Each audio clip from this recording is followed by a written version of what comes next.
And then they're gonna, they're gonna twist Jim Ryan's words. Like, oh my god, shocking. Okay, That we're was so live shocking. again.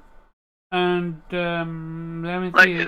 Dude, these bots are reading something from Jim Ryan's words. I don't know where the fuck it came from because I'm not seeing it.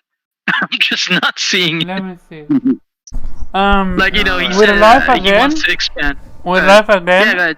I'm gonna see if we're actually live or no. And I'm gonna. Oh yeah, we're live. We're back to live. I'm gonna apologize. Yeah. Sorry, people. Technical difficulties. Sorry about that. I had to restart my laptop. Let's see.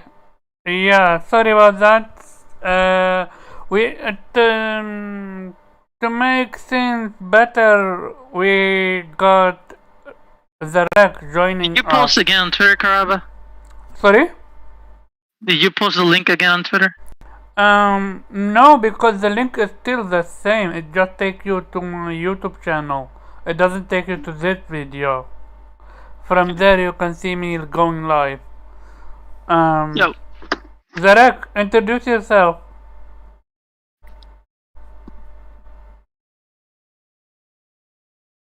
Zarek, you here?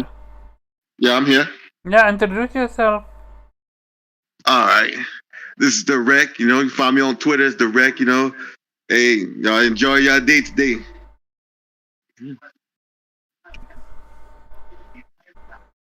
What you playing? Oh, my bad. I'll play some Assassin's Creed Unity, man. Trying to platinum this game, but I'm still trying to platinum Kano though. On the side. But other than that, yeah, I'm still gaming like always. I gave up on Kano Plus for one simple reason. The hardest difficulty among the final boss, and he is not slouch whatsoever. And also the game got this bug when sometimes it ground pound for no reason, which costed me an actual run. So because of that, I gave up on it for a while. Because as much as I love that game, I got other games to play. And I already finished it, and I'm at the final boss. If I plat the game, I plat. If I don't plat it, hey, so be it. Right. Yeah, people, I had a technical difficulty, but we're back, and hopefully we sound well. So yeah, Jade Raymond is the first topic, and we just Akira, go ahead, say a statement again because you. So yeah, as I was saying, these children are mad at a developer for praising Sony for being like one of the best publishers to work with, in gaming industry. And I said this is like for me a standpoint of jealousy. It's what people are hating. Like I said, and then this is facts. It's just because nobody said Xbox the best publisher ever. Is the exact reason why they mad. Like when PlayStation's getting too much praise when it comes to publishing games. Even fucking Arcane was praising PlayStation. And again, if the developers should be judged on their own merits, not on the publishers that they're working with. I will never hate on Ninja Theory or Obsidian or Playground Games or all these fucking talented developers because they are talented in their own way. It's not their publishers that determines that. And with Jade Raymond, for me, in my opinion, she deserves respect at least because she's a great pillar, and I'm really excited to see what she works on next. I think that's what people should do for now. It's just to wait what she's gonna do, what she's gonna make before they run their mouth about, that she's just jumping to the next best thing. She should go indie or something, or she should just quit gaming in general. I mean, she can make games. That's all that matters, right? AAA, AA, indie doesn't matter as long as she can make games. And and yeah, whoever hates on her, you're idiotic. That's all I'm gonna say. Like, it's not justifiable. Your hate looks really, really ridiculous. That's all I'm gonna say. Like, honestly speaking. Yeah, it's all. Yeah, Dark Queen Gaming. I've been waiting for you. Here we go. We're gonna mod you. Yeah, no. I wanna also say something. Your next waifu. I'm not sure if you're making a joke or not, but this Who is. is that Uh, next uh, waifu dude? I have Is that a dude absolutely even? no idea, but he actually This called dude you. wants to call me a weeaboo, but calls himself the next waifu. Yeah, no. He called you a teenager. So you No, wanna he also respond to called me a that? weeaboo in the other stream. He also called me a weeaboo Oh, okay. because my name Yeah. is Akira, even though it's my real actual name. Is your actual name Akira? Yeah, my real actual name is Oh, Akira. I thought your Wow. actual name is Akira. some different thing, but you love Akira. Gotcha. Yeah, no. Next waifu, you either put some respect on Akira. He's gamer. He's half Japanese, half Philippines, and he I is just knowledgeable sound as I fuck. sound young, but I'm 26. Let's be real. If they clicked on this That- podcast, they know exactly who he is. Don't spend Yeah. too much time on it. Yeah, true. True. You got it right. Good one. You want the smoke? Shit- All right. Oh yeah, Shilko didn't want to share his opinion about it. Okay, go ahead. I mean, like, what people are getting mad because she said that like PlayStation was because like now she's head of Haven, right, or like the founder of Haven. Yep. right? She is the founder of So- Haven, and she is working with PlayStation on a first-party title, and people are not happy that she played PlayStation. How dare she? Yeah, because all she said was like that was their number one like preferred partner to make a new IP.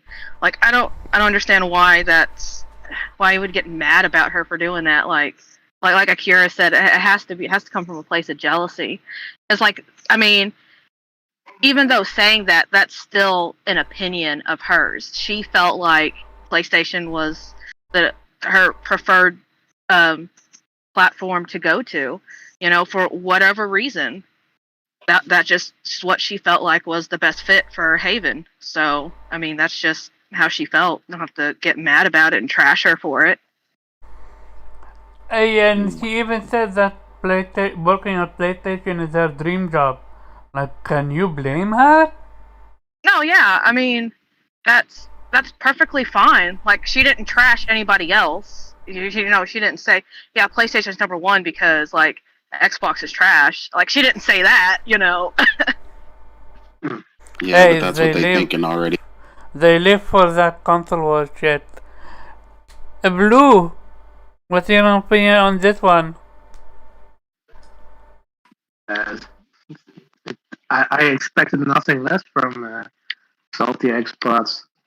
But every time somebody dares to praise Sony or PlayStation, they're gonna attack whoever did it. Oh, So I'm not surprised. Your mic is cracking a little bit still. Am I the only one hearing it, or you guys hearing it as well? I can Just a little bit. Yeah, a little Little bit.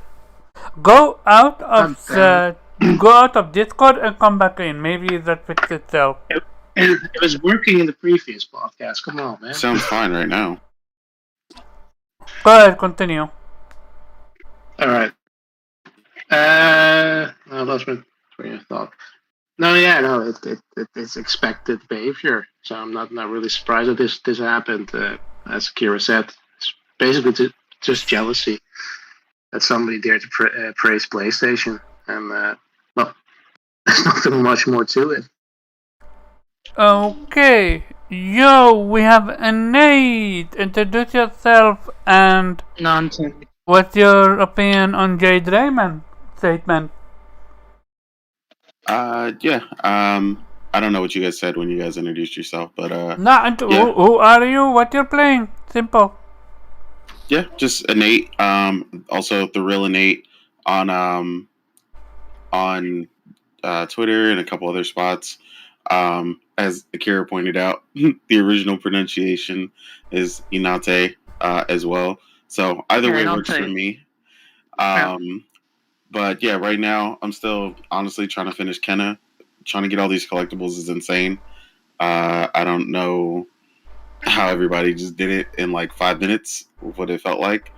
Um, but then I've also started 13 Sentinels, so that's what I'm playing right now. Yo, that made me so hype when I heard it from you saying how you're 2 hours in and you're already addictive to the game. Yeah, man, it's a lot of fun so far. Um, as far as the Jade Raymond thing, I mean, obviously it was just jealousy, like everybody said. I mean, obvious. I don't really care what they say though, because most of these people don't even have a love for the industry in general, so they have even less idea of how it works. And Jade Raymond's been around the block. And one thing that I factually know about Jade Raymond, beyond all the stories people have attempted to create about her or boost her up, factually, she is one of the best producers in the world from a managing standpoint. So one of the key factors in developing Assassin's Creed firsthand, not only being on board when they first brought it about, but also part of the Assassin's Creed 2 team and so on and so forth. One of the things that was absolutely praised and critical for that team was her ability to go to each team, bring everything together, and relay that information accordingly in order to create that final product that we get to see. And that's incredibly important. That's one of the things PlayStation does very well. So I can definitely understand why she would say that that is, her dream place to work with. PlayStation does it very well. She does it very well. I think it's a great match. I think they're going to do big things. And then we'll just go from there and see how that grows organically. But yeah, it's just jealousy at the end of the day. It ain't even complex. The fact that people actually said she should have just went and did a AA game or an indie game, like that got to show you how they don't care about people grow. Like, if you have a chance to work with PlayStation or Xbox, why the fuck would you even want to create a indie game? She's also they're also forgetting that she is grounded in the AAA space. Like that's her thing. So she's not just automatically gonna. Everybody who's in the AAA space doesn't just want to go make an indie title. She started there heavily. That's where her initial fame came up. So yeah, of course she's gonna want to go back AAA. And PlayStation is factually one of the best publishers in the business when it comes to delivering AAA products, especially the type that she loves to develop. Yeah, I agree. Shout out to Gaming with Persona joining in. Um, my thing on this statement is absurdity. Like, instead of thinking, hey, good on her, she's working on her dream job, let's go, let's see what she can do. No, how dare she, instead we're gonna get how dare she praises PlayStation. And again, she never even once said a single bad thing about Xbox or any other company. Like, what was this people and their sensitivity? Well, it's largely because a lot of these people do that inherently themselves. When they often praise Xbox, I rarely see a comment on Twitter where someone can't just praise Xbox without saying a slight or throwing some shade at PlayStation. So, I mean, they feel that we would do the same thing. So even when we don't say it, they have a preconceived notion and are already ready to speak in that manner. So some of them often just say it as if it was said.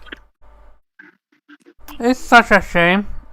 But let's move on. This topic can make me mad. Cause yeah.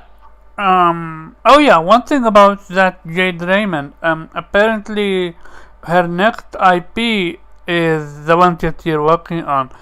It's going to have social element to it, a la Death Stranding.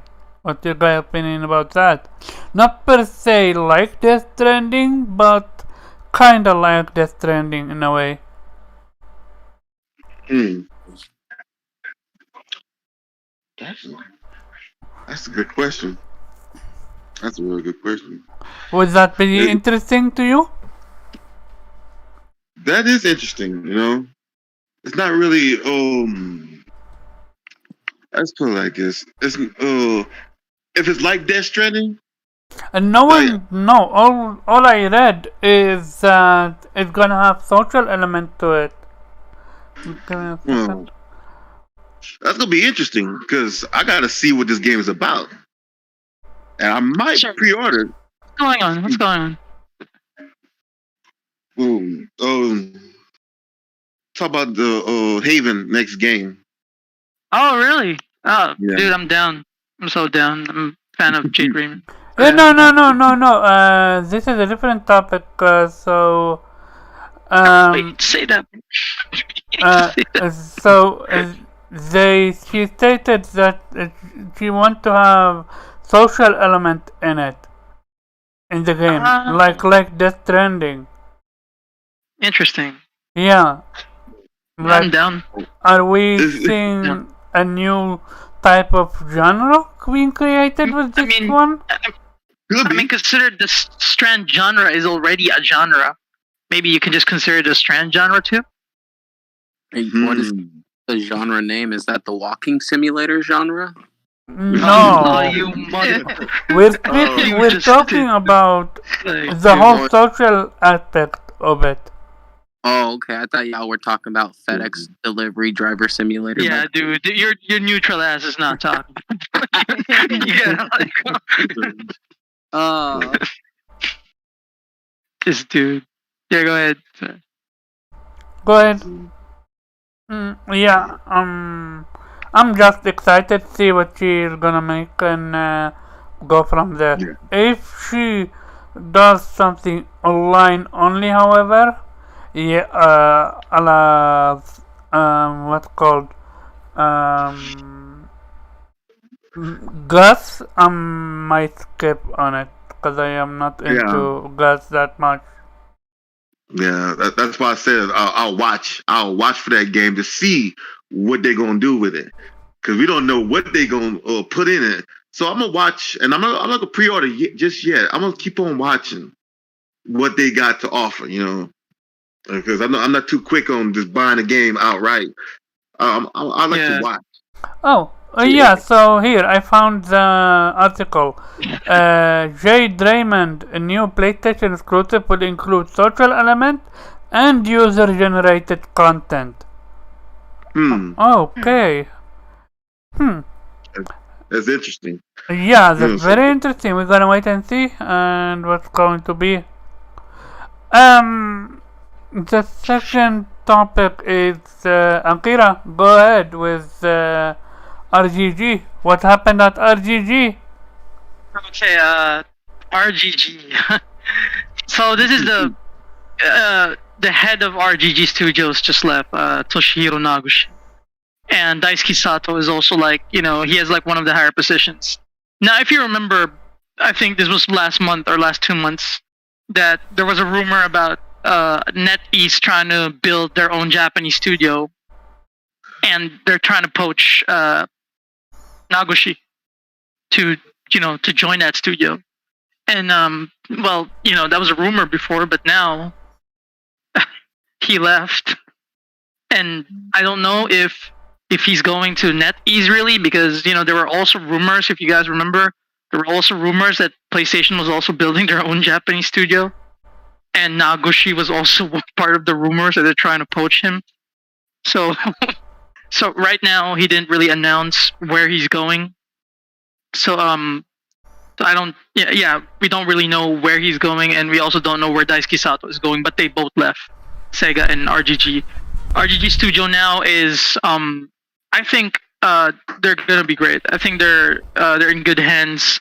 Lost Judgment was mostly created by the new RGG, because Naguchi only did some supervision and promotion, but after that it was only done by the new team. And from how Lost Judgment turned out for me, that it's really, for me, my favorite RGG game. I think they're in good hands. So yeah. I mean, but the rumors are either NetEase or Sony. And to be honest with you, I would prefer Sony. I'm just saying. This is the same Lost Judgment where you're literally doing Kamehameha there. Yeah, Lost Judgment. Yeah, that one. Yeah. That's not judgment. Gotcha. Okay, real talk. Since you are the most, I'm pretty sure if we were to to see your blood, you would be bleeding RGG, like, or Yeah, Legend of of course. Dragoon. Yeah, I bleed One, RGG. Hell yeah, yeah. yeah. Oh, So then let me ask you, with the previous issue, with how in Judgment they didn't want one character to go naked, and with this issue now have this two massively important people left leaving. Do you see a shift in Sega? Do you see Sega dropping the Last Judgment, the Judgment IP, the Yakuza IP? I know they announced working on a sequel, but I'm just curious. Yeah, no, to be honest with you, like I said, I think RGG is in good hands because Lost Judgment is turning out to be, again, my favorite RGG game. And I don't think they're going to drop any IPs. I just think they're going to continue the strong IPs that they have. And they might add new ones, to be honest. It's also possible. But RGG, the new team, to be honest, for me, they learned a lot from those, from the two people that left. And I think they're gonna be even better because they just keep on learning. And like I said, Lost Judgment is mostly done by the new team, and anybody who played Lost Judgment will know that it's really great compared to all their old games, in my opinion. And the fact that I can say that and was made by a new team, then I think they're in great hands. Mm-hmm. I think RGG is gonna be fine. Yeah. Good. But again, I hope. I really don't want Nagoshi to go to NetEase, to be honest. I hope it's Sony. But if it's NetEase, then I'll still support him because, like I said, I bleed RGG. Mm-hmm. Blue, what's your opinion on this one? Well, by the way, am I botting now or not? Now you're good. Okay. Cool. Just checking before I start the entire story. Now, yeah, sad to hear. But as Akira said, that it was kind of already out there, at least a rumor. But turns out rumors sometimes are true. Yeah, sad to see him leave. But I think they are in good hands. I think the lead writer is of the original game is now the head, if I'm not mistaken. So it's not like it's left in the hands of people who have no idea how the franchise works. So these people have worked on this game. It's not just Goshi who determined how these games turn out to be. And yeah, I've played a bit of Lost Judgment. I'm liking it so far, and I think this franchise and the spin-offs are in good hands. And no, Omar, I don't think we're gonna see Sega shifting away from the franchise. I think they're gonna double down on this franchise and keep pushing out more games. So I'm not worried. It would be nice if Nagoshi ends up with Sony, because then we probably could get more games like this. Mm-hmm. And hey. Yeah, I mean, pretty much like everybody said. I mean, I don't think there's going to be a major shift. I mean, we spoke a bit about this the other day when I was saying, how companies are often framed with this one person at the head that's just like the master genius, the Kojima way. And, ultimately it takes all these people to create these products. And, Rhizome was saying, the lead writer taking over and everything, and the amount of people there that have worked on these franchises, I think that particular franchise will be just fine. I don't think there'll be any major shift or anything. If there's more movement, then it'll get real interesting. Obviously, some shift in Japan is happening. Yeah. If you start to see more of that, and probably we're talking about, like we were saying, possibly the rise of a new studio, which makes sense. Bring in the vets, bring in the Tom Brady's, you know what I'm saying? So we can start the teams or, make them the coach, or the heads of these studios, and really get them off the ground and really make them run like a well-oiled machine. So I think that's probably more so what we're going to see. I hope that's what we're going to see, rather than the whole NetEase thing. I hope it's the rise of a new studio. I think the PlayStation fandom has been loud and clear about how much we love Japan, about how much it's important to us. The games that have come from there, we've supported them heavily. We took Yakuza from nobody wanted it to give it to PlayStation, and we made it everybody want it. We supported it for years. And we've done that with multiple franchises. Look at the amount of people begging for Persona now. Look at that. Look at us do work. So that another Sega franchise, under Atlas. So yeah, man, I'm just excited for Sega to keep doing what they've been doing. I think they've been doing great. I'm looking forward to Persona 6 coming to PlayStation like it should. They should continue that great franchise, and looking forward to seeing what that team will do, and so on and so forth. And we'll just see where it all goes, man. I think it's kind of ironic, personally, in Japan as a whole, how much it went from like, well, it's too little to like, man, this place is super critical. So I think it's pretty funny to see that kind of shift happen, even from people who don't willingly want to admit how important Japan is. And I'm okay with that because it's always been super important to me. And as for instance, just a reference, I went and got my haircut before the show, and the woman asked me what my favorite game was because I told her we were going to do the podcast, and I told her Xenogears. And ironically, exactly. And I was like, well, they used to be Squaresoft, and that's when they made that. And I explained it, and she, and also ironically, even prior to that, Jaffe, of all people, was like, do you want Xenogears or Metal Gear? And I was like, where did Xenogears come out of your mouth from? So that already got me flipping out the building because Xenogears is my favorite game of all time. Because that makes no sense for him to make that tweet. But the hairdresser that did my hair, she told me, oh, I know. She goes, Parasite Eve is one of the greatest games of all time. And I was so thrown back and shocked by the reach of that franchise, to this person who she ultimately doesn't really play games like that, but she remembered it had such a profound effect on her. As someone who was in film school, that she said that's one of the few projects that if it never gets made before she fully graduates from film school, it's one of the ones she wants to take. So she recognizes the value just seeing it secondhand from watching her brother play Parasite, even how amazing the story and characters were. And I think that goes through fruition throughout all of Japan. So I'm excited to see what they do leaving and go from there. And I think whatever they do is going to be great. And I think whatever the studio does from here on is also going to be great. Mm-hmm. Gotcha. Enter cheat code. Before you go enter cheat code, Inay, check your DM. Enter cheat code. Go ahead. Yeah, I'll keep it short on this one. There we have it. There it is. I like the moniker. I'll keep it short though, because a lot of people said pretty much my sentiments, but I will say, anytime you have an exodus of top leadership, top writers, I always have my concerns. Whenever you have visionaries associated with brands exiting, that's always concerning.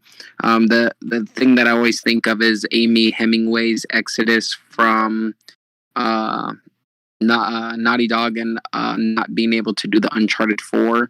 It always makes me wonder what could have been.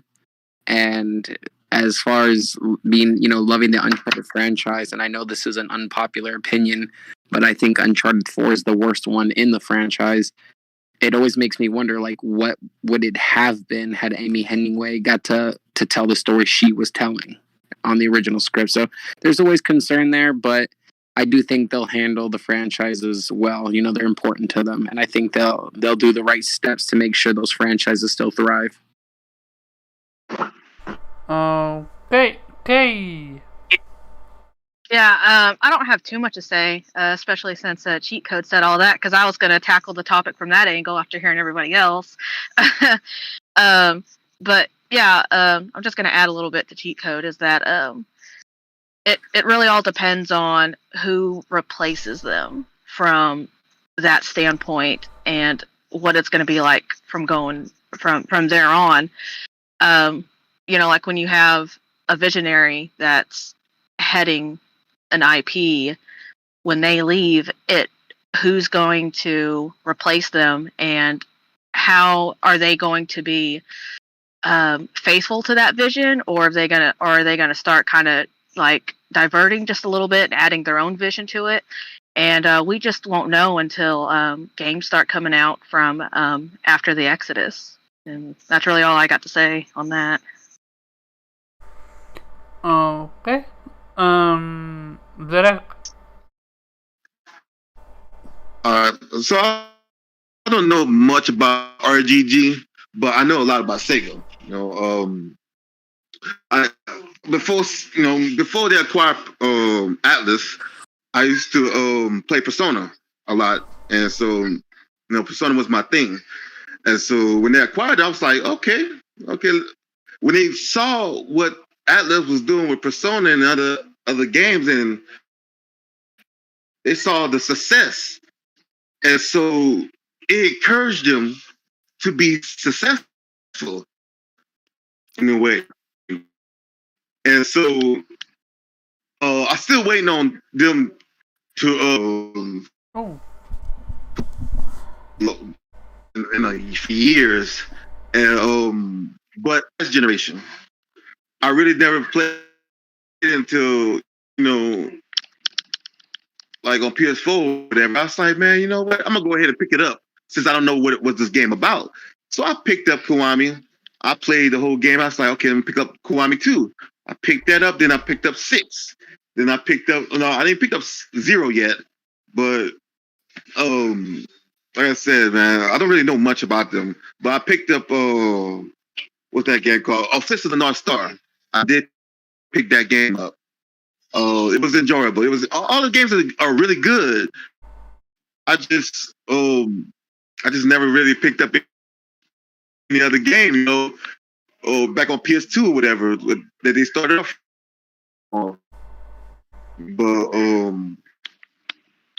But yeah, man, it's good.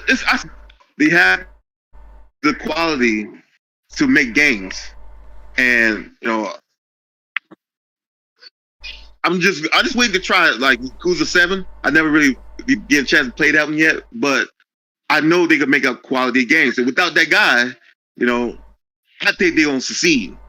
Me personally. So that's it. Okay. Yeah. I'm gonna say one thing because most people said it. I'm gonna just touch upon what Nate said, and which is PlayStation is the platform that made the Yakuza franchise. If not for PlayStation, I don't believe Yakuza would have existed. Because Microsoft rejected it, Nintendo rejected it, where would have they gone with it? PC? Can I say something to that, Omar? Go ahead. I agree with you that Sony has been given the Yakuza franchise love for a long time, but I don't think the Sony fan base has been given Yakuza franchise the love that it has deserved. And I disagree. And I'm not saying it hasn't given them love. I'm just saying I think that Xbox Game Pass has breathed new life into the franchise and introduced it to a lot more people. In fact, I'm coming from a place myself where my introduction to the Yakuza franchise was in 2020 during the lockdown via Game Pass. And I think it's a phenomenal thing that more people are being exposed to this franchise that has not deserved to the magnitude that it is deserving of. And I think it's awesome to see more people being exposed to it than ever before, because there is no denying that the franchise is now more accessible than it ever has been, being multi-platform and included with Game Pass subscription. So I think that's great to see more people experiencing it. Who wanna rebuttal to that? No, one sec. I'm gonna respond because you're talking to a day one Yakuza fan, like PlayStation 2 Yakuza fan. So I'm gonna I'm gonna give you a little bit of history about the Yakuza. So it's true what Omar said that when Yakuza was pitched. No, hold on, Akira. One second. No, you need to listen. You need to listen. It's Cheat a rebuttal to your. Let him explain, don't and then if you want to rebuttal, you can rebuttal. Nintendo, Microsoft rejected it. PlayStation made it happen. So I'm gonna tell you what happened with Yakuza. Yakuza 1. Akira, before you go on, can you recognize the fact that I did not disagree with Omar? Like I did not take a position disagreeing with him. Not. I simply said that the franchise is now being exposed to more. Okay, so let Akira then rebuttal that. Go ahead, Akira. I'm gonna explain. Like I said, the Yakuza. So Yakuza 1 happened, right? Yakuza 1 and 2, PlayStation 2 happened, and it was successful enough that that it got a sequel, and then it was still successful enough that Yakuza 3 and 4 and 5 happened. However, 3, 4, and 5 were Japanese exclusives when it first released, and there was a campaign for 2 to 3 years, people begging for those games to be released to the West, so that more people can have access to the Yakuza franchise, because before RGG was hesitating to even release those games to the West because it was so successful in Japan. But then, after 2 to 3 years of campaign, they finally started releasing 3, 4, and 5, and then 6 was like the farewell to Kiryu. It's like the last game, and that was like when RGG kind of realized that there was a global audience for the Yakuza franchise, and that's when they did the remastered version. The only games that didn't release to the West is Ishin and Kensan, because RGG still believes that there's no audience for games with authentic Japanese history. That's why they were so impressed by Ghost of Tsushima. To say that there is no love by the PlayStation Nation for Yakuza is a very ignorant thing to say, because that game, that franchise, is alive and is being accessible for a lot of people because of the campaign PlayStation people actually went through to bring that game to the West, so that it can be accessible to more people. So to say that I don't deny anything you said, but to neglect though the fact, I mean, this is an objective statement here, that the Yakuza franchise is now more accessible than ever before, and in part due to Game Pass. That is an inarguable point. That's like saying if 50 consoles can play it and now 100 can play it, and it's objectively more accessible than it ever has been in the history of the franchise. That there's no denying that point. It's a number. Yeah. The cheat code. You still started out with trying to argue that it didn't get enough love on the PlayStation. Yeah, that's what I was arguing with. Yeah. That's the point I'm arguing. You cannot say that cheat code. The franchise. I'll fall back on that statement, but once again, I do stand by the statement though, that the franchise is being introduced to more people than ever before and getting more love than it's ever received, in part due to the fact that it's on a whole new ecosystem. Cheat code. Now I'm gonna cut you off for a second. But I fall back on my original statement. I see where you're coming from on that. My thing is, we just heard how PlayStation Nation had to campaign to get these games from Japan. Yeah? If Game Pass had just one Yakuza game, I would never see Xbox fan base campaigning for bringing the rest to Japan. I genuinely don't. From Japan. So the notion that the whole new research because of Game Pass, I kind of disagree with that. Well, no. He's just saying the accessibility increased, therefore more people played it. Therefore, obviously, which actually happened. That's, like he said, that portion of his statement is inarguable because it's a factual statement. Yeah, I understood. But what we were saying was the original argument, which he said he'll fall back on, was that it didn't get enough love, which I mean, like Yeah, you said, we brought it Akira first and explained it. foremost up. Yeah. So yeah, which he said he Akira fell back on that. So, definitely educated me on that statement. But I do want to highlight the fact, though, we also can't neglect the fact that the accessibility to the entire franchise as part of the Game Pass subscription is an incredible thing that reinvigorated life into the franchise. Not to say that it wasn't there, because you guys kind of fact checked me on that one, but accessibility and exposure for this franchise is an incredible thing that will propel it to new heights. Interesting. yeah, I mean, One I second. agree. Buck Rogers said something very interesting. More people playing doesn't help the game. More people buying it does. Not Well, true. Hold on, I was going to that's not say, true, because those games going to Game Pass don't pop up on Game Pass for free. I don't want to turn this into a Game Pass thing, because I don't want to hijack this conversation. I'll leave it at this. There's various ways that publishers make money off Game Pass. Some of it is by engagement. How long are people playing the game? Some of it is they pay an outright. Microsoft pays them an outright cost, and then they surrender the game over to them.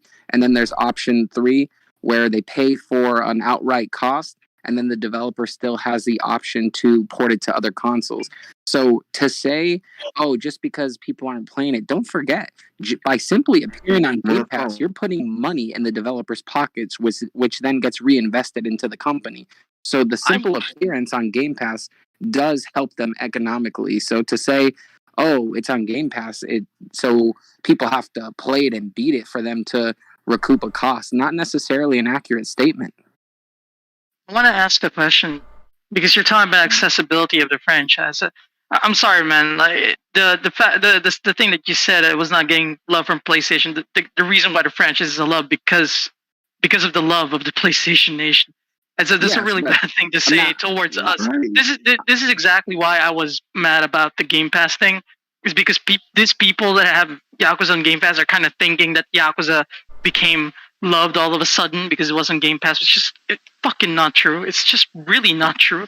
But Akira, it is true though for Xbox users though. No, I wanna ask you a question. If Yakuza was not on Game Pass, do you think it would have caught interest at all? Absolutely, but the fact that it's on Game Pass. No. But is it as much as interest as right now as you're saying right now? Absolutely not, and I'll tell you why. Before you attack the statement, I'm going to tell you why that from a numbers game doesn't make sense. You're saying, would Yakuza be as popular if it wasn't on Game Pass? Absolutely, unequivocally, objectively, no. Because by that logic, you only have the PlayStation install base that can play it. By adding it to a whole new ecosystem, increases your numbers, increases the people that are introduced to the franchise, the people that are playing the franchise. And if even just one person plays it and enjoys it on Game Pass, therefore it is increased in popularity by 1. And yeah, all right. You know what I mean? It's just a numbers game. But no, again, I got you. I know what you're saying. I think what Buck was originally saying. No, I agree with that. What Buck was originally saying is that we'll see how much they want to support it when the new game launches and it's not on Game Pass, and we see the numbers. That's what we'll see. Yeah, so, that's a great point you're making. I love that you brought that up. Will the introduction of the franchise to Xbox users translate to sales on the next game that doesn't appear on Game Pass? We know Xbox users historically don't purchase a lot of games. We saw Quantum Break, Sunset Overdrive, Recore not getting sequels and things of that nature. So that is the $1 million question you asked. Will the introduction of the franchise to Game Pass translate to sales to future installments that are not delivered via Game Pass? $1 million question. Indeed. Yeah, again, look, I'm not going to argue the point about the accessibility. I was really surprised about the PlayStation love. That really took me off because not the first time I ever been wrong, but I'm not going to fall and die on the hill that I'm wrong about. You educated me on the matter, and I'd fall back. Yeah, it's all good. Hey, Chico. I get it. It's all good. Hey, Chico. Have you supported any of the games? I have, but via Game Pass. So you never bought not one of them? No, bro? I told you that the introduction to the franchise personally was via Game Pass when I first started speaking on it. Yeah. So okay. So to my point I was making earlier, the franchise gained one more fan by me being exposed to it via Game Pass. So let me ask you this. Yakuza 8, are you gonna play it on PlayStation or Game Pass? Well, if it's delivered via Game Pass, I'll get it on Game Pass. If it's going to be not delivered via Game Pass, then I'll pick it up on my PlayStation console for DualSense implementation alone. And plus, I always play my games there, unless it's like a Xbox exclusive. I gotta say something. All right, so Game Pass is a written service, right? And my point was like, buying the game, supporting it, do it in and out, I was like, well, if it's Game Pass, then how are you supporting these games if you're not made buying a it? statement on that ultimately with the Game Pass model, but I don't want to get into that because that shit's mad long form. Yeah, and it's a whole business model discussion, and I want to get to the next topic. Yeah, I'll answer that in like 1 second. But here's the thing: the onus. I don't like the mentality of if I play a Game Pass game on Game Pass, like Chris Tales, which is available via Game Pass, or I could have bought it for Sony. The onus of supporting a developer is not on me. If the developer deems it profitable for them to appear on Game Pass, that's a choice a developer makes. So therefore, there must be some financial benefit for them. So for it appearing there and me playing it on there is supporting the developer. Is it supporting the developer to the same extent if I bought the physical game on my PlayStation? I'm not sure. If I had to speculate, I'd say no. But once again, I am a consumer, and I am going to think what's most beneficial for me as the consumer, not lining the pockets of $1 million corporations. That's not my responsibility. If it's fine, if it doesn't make financial sense for them to be there, they wouldn't be there.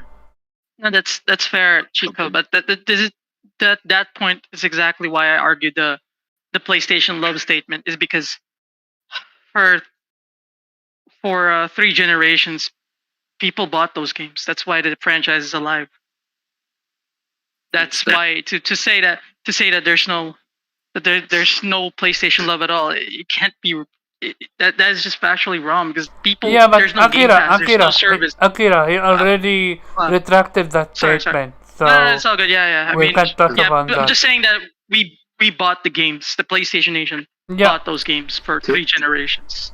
That's all. To be honest, I think Yakuza 0 is what sort of propelled the franchise into the that's also that's also which true. Is funny that you say that because that was my introduction to the franchise was Yakuza 0. Okay. Yeah, on Game Pass, But I think I would argue the game was already really selling well before it hit Game Pass. Okay. Kay, do you have any opinion on this whole conversation? No. NHL statement. I want to jump up on the beat up enter cheat code statement. I retracted my statement 20 minutes ago. I've still been getting it from Akira. No, you need to understand one thing. Okay. A cheat code. You did something what a lot of people do. And the thing is, this is not personal towards you, but more towards the misinformation that's being spread. Even without your knowledge, while you just said it one time, I would bet you money Akira have heard this conversation trillion times to the point of what this is like, and you're speaking to a person that is genuinely passionate about the studio and about the franchise. And when someone hears someone else saying spreading misinformation, even without his knowledge, he's gonna correct them. Oh yeah, and if I ever misspeak, I'm always open to listening because I will, not want to be in a position where I'm doing that. So I appreciate. I fall back on the statement, but I cling on to the statement that Game Pass has propelled it to new heights and introduced it to new people, and I think that's a beautiful thing, and the franchise will benefit from that in its entirety.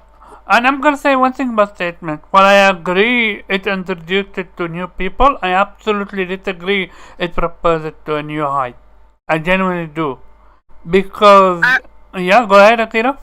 I was gonna. Oh, no, okay, no. go ahead. Yeah, I was just gonna say, like you guys were saying about all that, is that we will have to wait and see when they do release the new game. Yep. To see the numbers. Actually, we've That's seen when the we numbers. can say. I want to say about that. We actually seen the numbers. Even with, despite everything what Microsoft did, which is not allowing the PlayStation 5 version to come until the next year or something like that, even with all that, I bet you money PlayStation gamers supported the game way more than Xbox gamers have done. I would genuinely. It's interesting that you asked that because I'm actually trying to look up the data for that now for Yakuza 7. So I'll try and see if I can find that. Go ahead. I mean, do so. I can already tell you it outsold it on like Exactly. PlayStation platform, but Like- by how much I couldn't tell you that right now. But yeah, I already know it did because I remember when the story came out. Exactly. Like it's night and day. Like it's genuinely night and day. How do I know? Cyberpunk 77. It's marketed by Xbox, yet it's sold more on PlayStation. Despite Well, the of course. fact PlayStation pulled it out of their store. Despite that, let that sink in. But to that statement, Omar, we can make that statement with confidence that the brand is going to sell more on the Sony side of things for a couple of reasons: the pedigree of the franchise, the loyalty to the console, but also objectively more than anything else, Sony gamers are more inclined to buy games than Xbox gamers, and we saw that, for example, with Hades. Of the Hades copies sold, 93% of the Hades copies sold on Xbox. And Sony side of things, 93% were on the Sony side. Xbox side only accounted for 7% of the sales. Now, it's worth noting that Hades was on Game Pass as well, but we still know that Magic of the Gathering game that recently came out, like 97% of the sales were on the Sony side and like 3% on the Xbox side. Yeah. So we can't say with confidence that it outsold on the Sony side of things. The install base is larger and they're more inclined to buy games. But well, while that is a true statement, the question that needs to be asked, though, is were the Xbox sales favorable? Of course, it's going to be outsold on the PlayStation, but were the sales on the Xbox side of things good is the real You question. mean, was it worth the effort to make it? Exactly. Yeah, I got you. I wanted to bring that point up real quick and go on that because somebody asked one time, and I'm going to keep it short, but somebody asked at one point, how come Street Fighter 5 or whatever wasn't on Xbox? And he went through this whole diatribe of like, but they got a lot of money and this and that. And I was like, you fail to realize that ain't always the case. Like, I got to put in the effort, I got to run the numbers, and I got to see what's what. If last time 3% of my sales were on Xbox, I'm going to be honest with you, I'm probably not even going to bother and just hedge my bets and be like, look, you want to make this up for me out the gate, PlayStation, and I'll just rock with you in PC and let's go. We actually seen that with Capcom new release of that Phoenix Wright game. They're keeping Xbox completely. They actually came out with a statement and said, Xbox gamers just don't buy the game. The last installment on the franchise didn't do enough numbers on Xbox for us to bring the game out for Xbox. We're just gonna go with PlayStation, PC, and Switch. Well, that's why I wanted to let them know, because a lot of them ask the question. They think there's some super duper, oh my god, holy shit, backdoor deal where PlayStation's just dropping money out the sky. And I'm like, no, if you are not supporting it on the platform, eventually that platform holder may decide not to support that platform. And I was like, Xbox does not have an infinite amount of money where they're just going around making up the difference for whatever doesn't sell in their system. That's not a thing. So I was just saying there's a big misconception with that, with a lot of people where they think like, well, just because we didn't buy the game, Microsoft will just go give them money and they'll bring it to the platform anyway. I'm like, that's not how that works. This for people who don't understand how the industry works. Yeah, But I we're all wanted good. I want to give a shout out to Cyber Dragon for actually timing out what's his name, your next waifu for that statement. Thank you, Cyber. Keep it up. My thing is, yeah, we're gonna move on from this whole game. Actually, we're not gonna move on because I have now a different statement.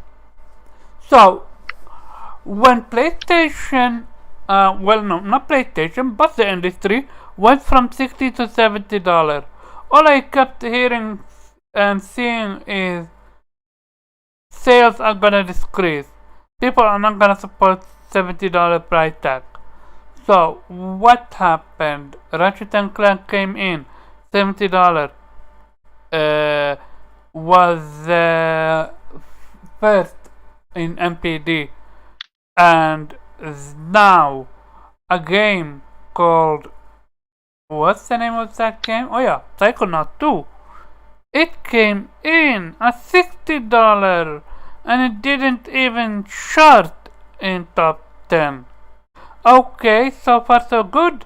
Now Kana, a game cost $40. It charted first in MPD. What's up? Why is a game like Kana did sell more on PlayStation?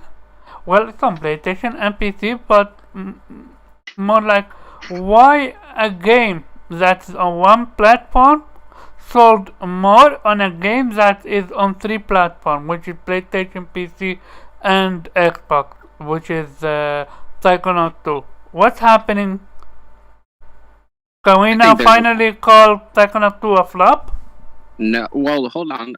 I think there's a couple. That's a complex question. I think there's a couple variables to explore.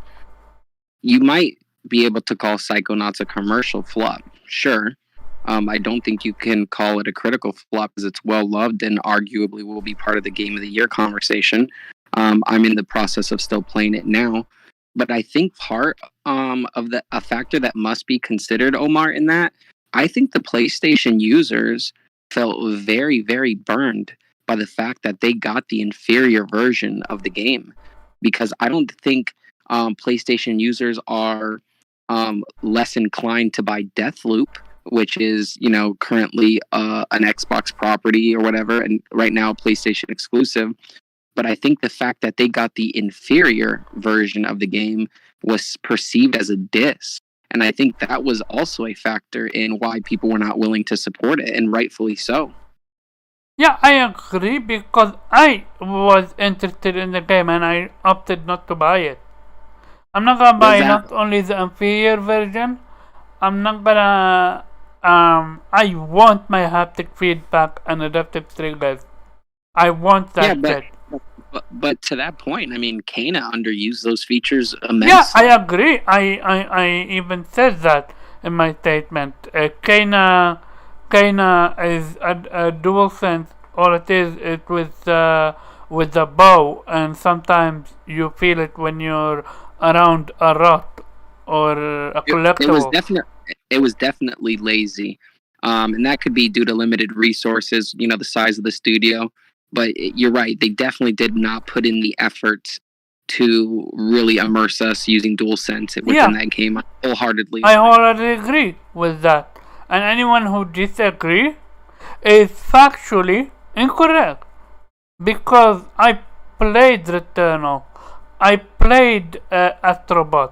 I know the difference between a game like Returnal and Astrobot and Kana when it comes to the DualSense. And it's genuinely factual that Kana underperformed when it comes to the DualSense integration. If anyone want to disagree, feel free to do so. No, I think they underdid it, but it's clear that studio is incredibly small. Yeah, I'm not blaming them. I'm just talking about how it is. Yeah, I don't think anybody's going to disagree. Yeah. Ultimately. But everybody knows that it was a factual statement already when we saw, how the guys on stage, and we knew how, the size of that team. I think for the size of the team, that the game overall was incredible, and the implementation that was there was great. I wouldn't be surprised Yeah. if we see a future patch adding it, and it might have just been time constraint. No, that's way too much. I think they need to work on patching the game with the few bugs and glitches that are. Of course, but I think that might be like a big patch, like bugs, tightening the That pairing would be mechanics, interesting. and adding DualSense on a deeper level. Because why not, right? I hear that it's very easy to do and not expensive. I would hope so. Give me a They second. did an amazing job. And I think I personally didn't think it was poor. I thought it was fine for me.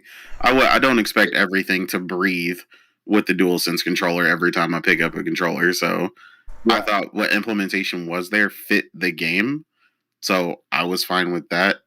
I mean, I don't expect everything because like everybody immediately spoke about Returnal because you could feel the raindrops and stuff that like I don't really see any instance where the implementation would be even heightened. I'm not sure what other places would you want the DualSense. Can I speak to that real quick? I made a YouTube video a while back. One questioning whether or not DualSense implementation would stick around. And the argument, and this is at the eve of the console generations, and the position I took was that it would not stick around, it would not catch on, and the only people that would try and truly support it are Sony first party, and that they'll never stop supporting it, but third party would be less reluctant to.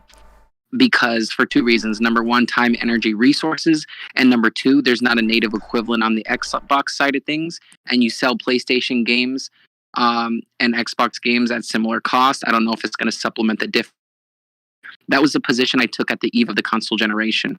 And with that being said, I feel like I'm on the path to being proven wrong on that statement because we've seen developers, publishers loving it and supporting it. But when you see games getting lazy with it or doing minimal usage of it, that starts to be concerning because I don't want that to set a precedence for it to just be an afterthought and then eventually go away for third-party studios. So I think that we should have an expectation and even demand those features on the PlayStation side of things, especially for games that are exclusive to the Sony side of things.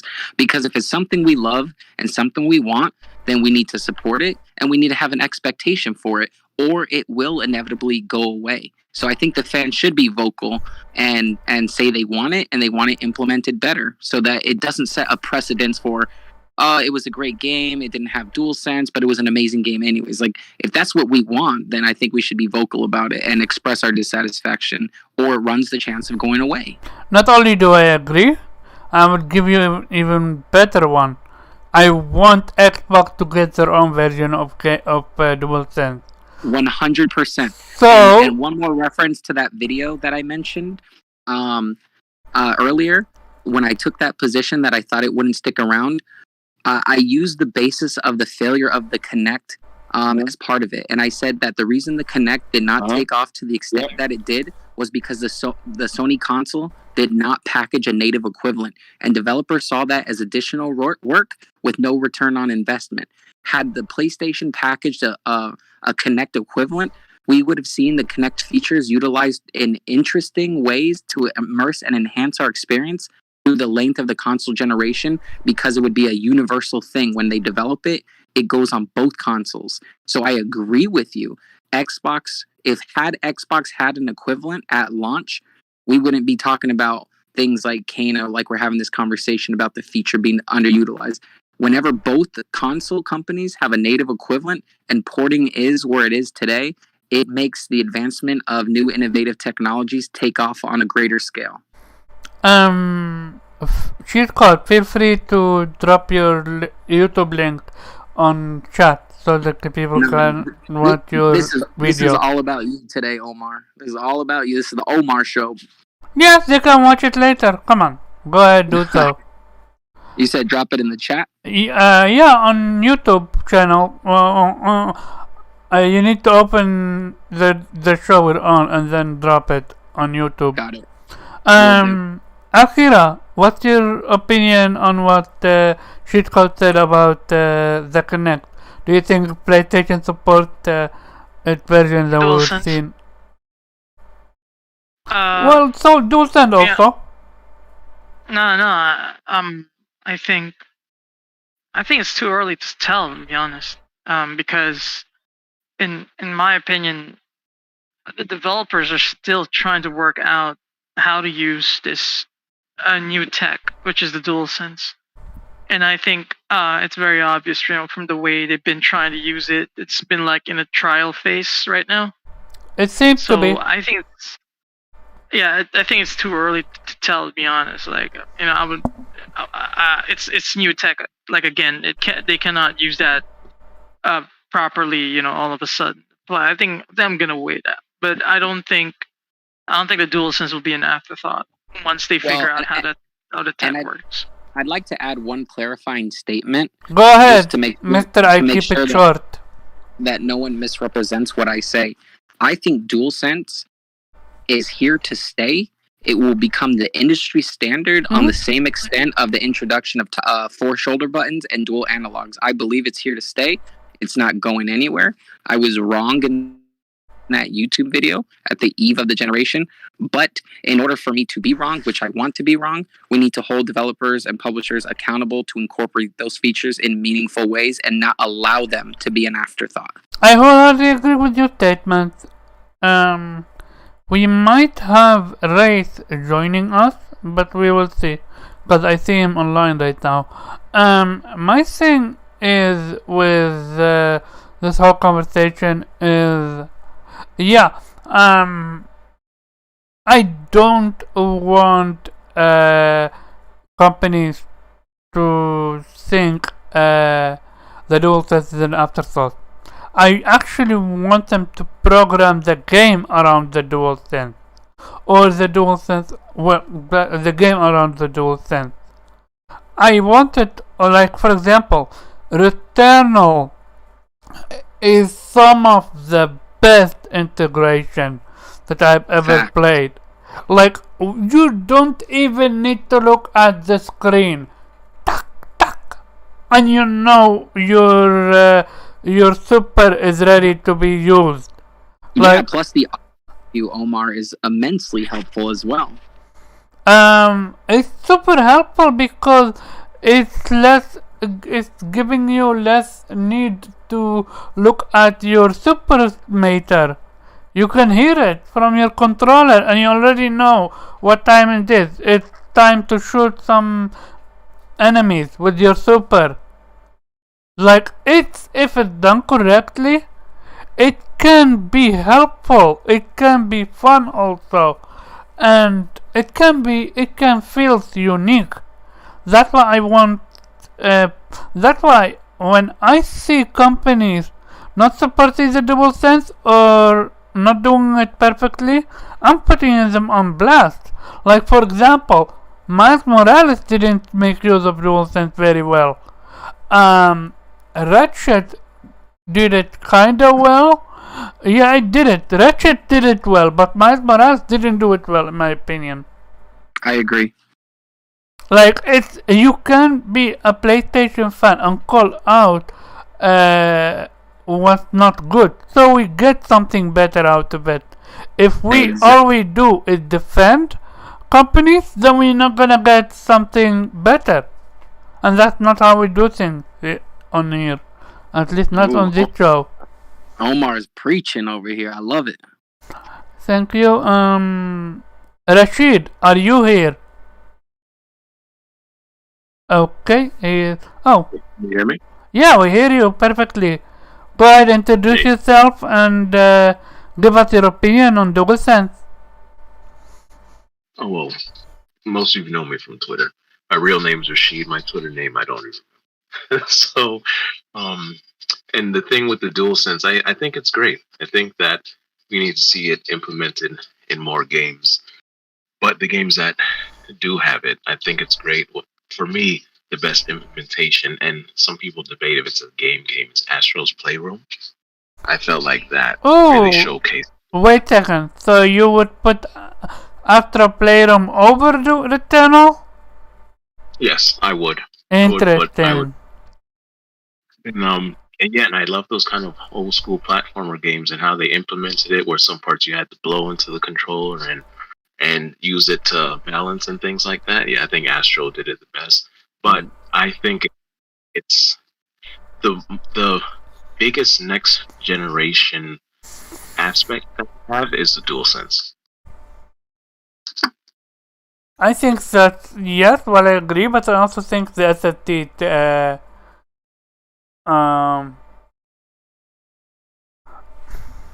I think he's right in the sense that it's the most noticeable on the surface. Obviously, there's going to be people that argue the ray tracing and the technical side of things, and some people seem to not give enough credence. And Guapzilla taught me about this, but they don't give enough credence to the power of the SSD, reduced loading times, populating things in quick areas.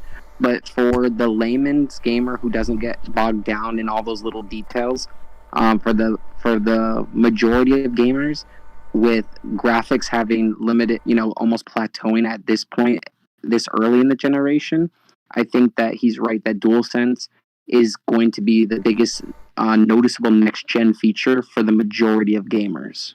I agree. When it comes to the SSD and loading part, I get that for those games that need that. But for me, I play a lot of different games, and I play indie games more than anything. And I feel like that is not showcased there as well because they're not graphically demanding. Some are, but some of the ones I play, especially the Metroidvania, they're not really. That part is not really needed. If that makes sense. I would love Metrovania to get DualSense. That would be fantastic. I think we'll see some. So far, it's not really because they're from much smaller studios. But I feel like if there's another Castlevania, I feel like it'd be like Lords of the Shadow 3D type, than more of Symphony of the Night. But maybe one day we'll see a dual set type thing. Since you just came in, we wanna give your opinion on the whole Jade Raymond statement and also the other RGG studio. No, I feel like from Akira to Cheat Code, they covered it pretty well. Okay. And I feel like my sentiments are just wanted to give you 2 cents, but good. Yeah, I appreciate it. Zarek, DualSense, and Zarek is muted. Okay, what's your opinion? Oh no, go ahead, Zarek. All right. I don't own a PS5, so I have not tried the DualSense. You're genuinely missing out. When you get one. Yeah. So. But we also appreciate your honesty and not speaking on something that you haven't experienced like so many people do. So thank you for leading with that. Yeah, I'm trying to be honest as much as I can. But when it comes to gaming, I like to be honest with everything. And so I hear a lot about the DualSense. I hear a lot about it. I just can't wait to check to test it out for myself because, man, I've been hearing a lot of things about it. Dude, all you need to look at is Akira. He was blown away by it. I remember when I used to say that. I remember when I used to say the exact same thing. What I remember, Akira, was when that guy came into your spaces talking about DualSense and admitted he never used it, and you cursed him out and let him have it. That's what I remember. Good. That's how we need to do it. Even when I was in a conversation with J Body and Persona, and I said something about Halo, and Persona misheard me and thought that I was talking about Halo. Well, I never played it, but I corrected him. I told him, no, I was saying what other people was saying. I never even gave my opinion. You can talk about something, but as long as you have played it or tried it, like the whole Yakuza thing. No, I didn't give my statement about it because I never played the Yakuza franchise. However, I am fully aware of the history with it, that PlayStation is the one that welcomed the Yakuza franchise to their household. Yeah, cheat code. No, I agree. I agree completely. I Oh, like that panel like this. yeah, I know Mike was speaking on DualSense, but I don't think he was finished with his statement, so I'll turn it over back to him. yeah. All right. I appreciate that, man. But it's a different controller that I've been experienced for years, for different consoles. And I say that for what I heard that this is the best controller on the market Yep, right now. it definitely And is. It's the only next gen system. It's the only next gen controller. I put out a poll the other day on my Twitter feed, when I said what's the best controller, and I put Xbox Series Elite 2, GameCube, DualSense, and Wiimote, and PlayStation DualSense won the poll by 71%, which was really interesting. I was one of the people that voted for the DualSense because I actually played with the DualSense and I love it. Go ahead, Derek. Yeah. What- So When I you just, getting your PS5, do you know? I don't know, man. Things have been going turning the wrong way, and so I'm trying to get back my thoughts and when I can get me a PS5, but the price for the games and stuff, I have no problem with it. I have no problem with pricing of a controller either, because even though it's a dual sense, it's got more technology in it, and so the games and controller, it's not a problem. But who really started it? Who really started it off with the $7 was third party developers. The third party companies that started the sports games were the ones who raised up the price to $70 and stuff.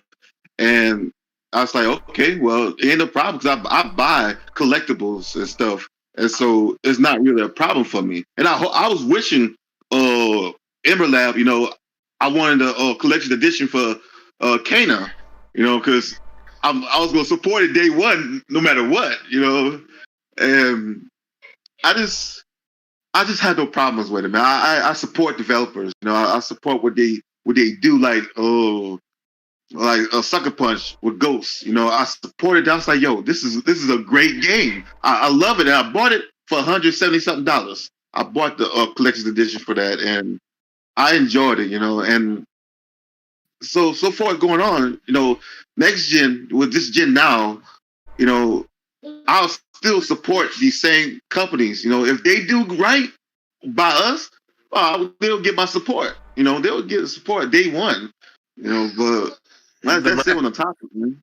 The Rec, you said something very interesting, and that is the fact that you said, I've been buying $70 games for a long time because I pay for collector's editions.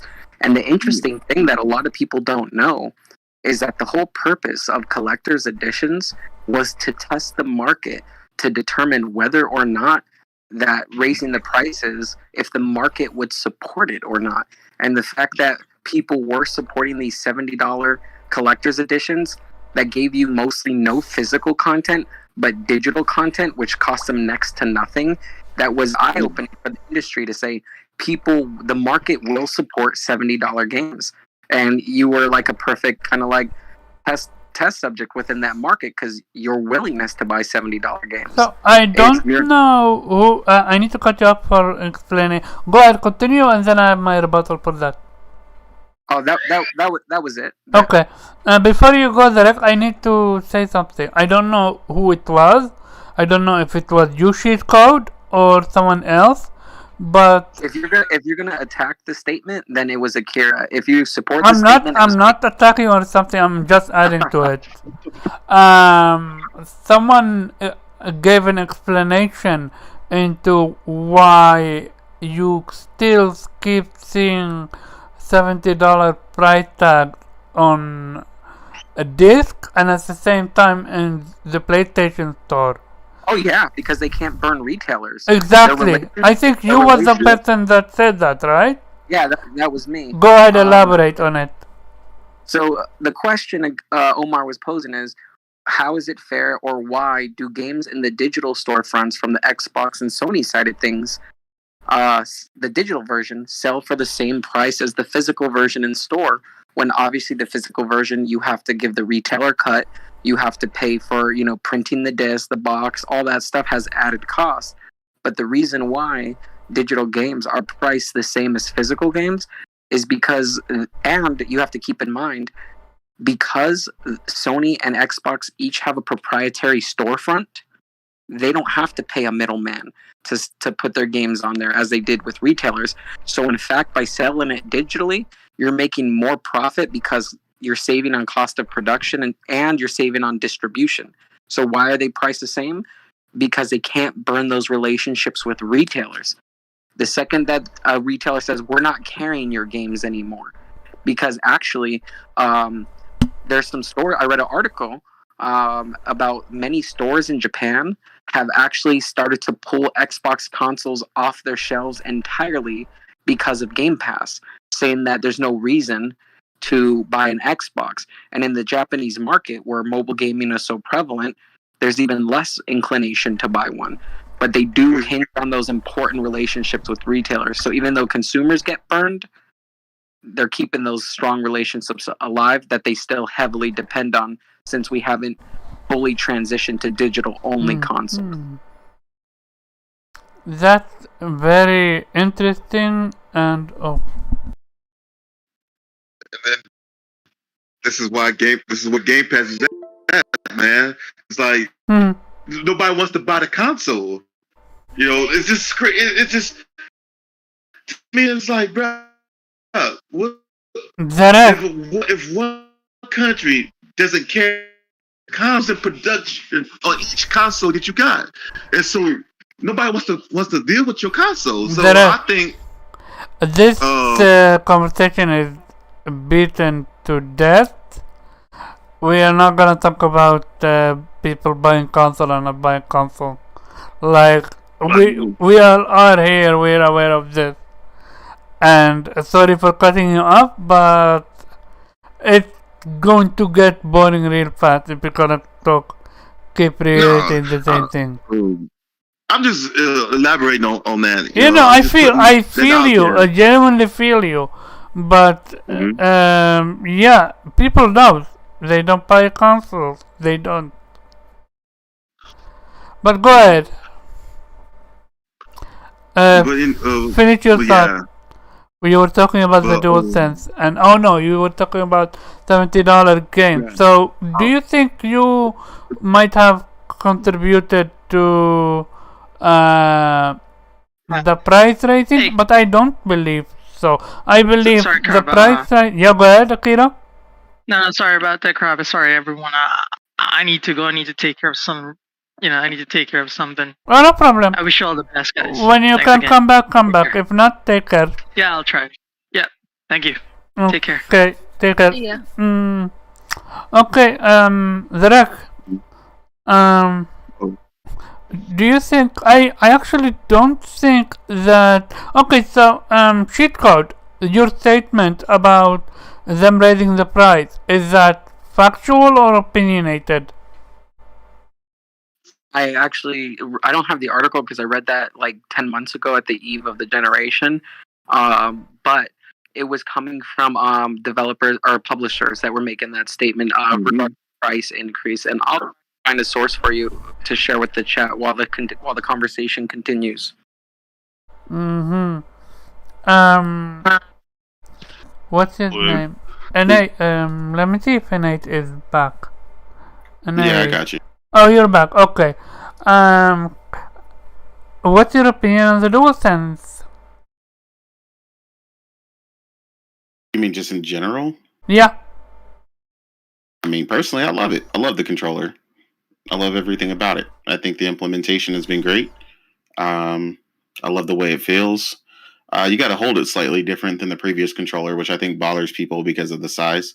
So, because it got a little bit bigger. But, I mean, it's not even complicated for me. It's a great controller. One of my favorite controllers, if not my favorite controller, period.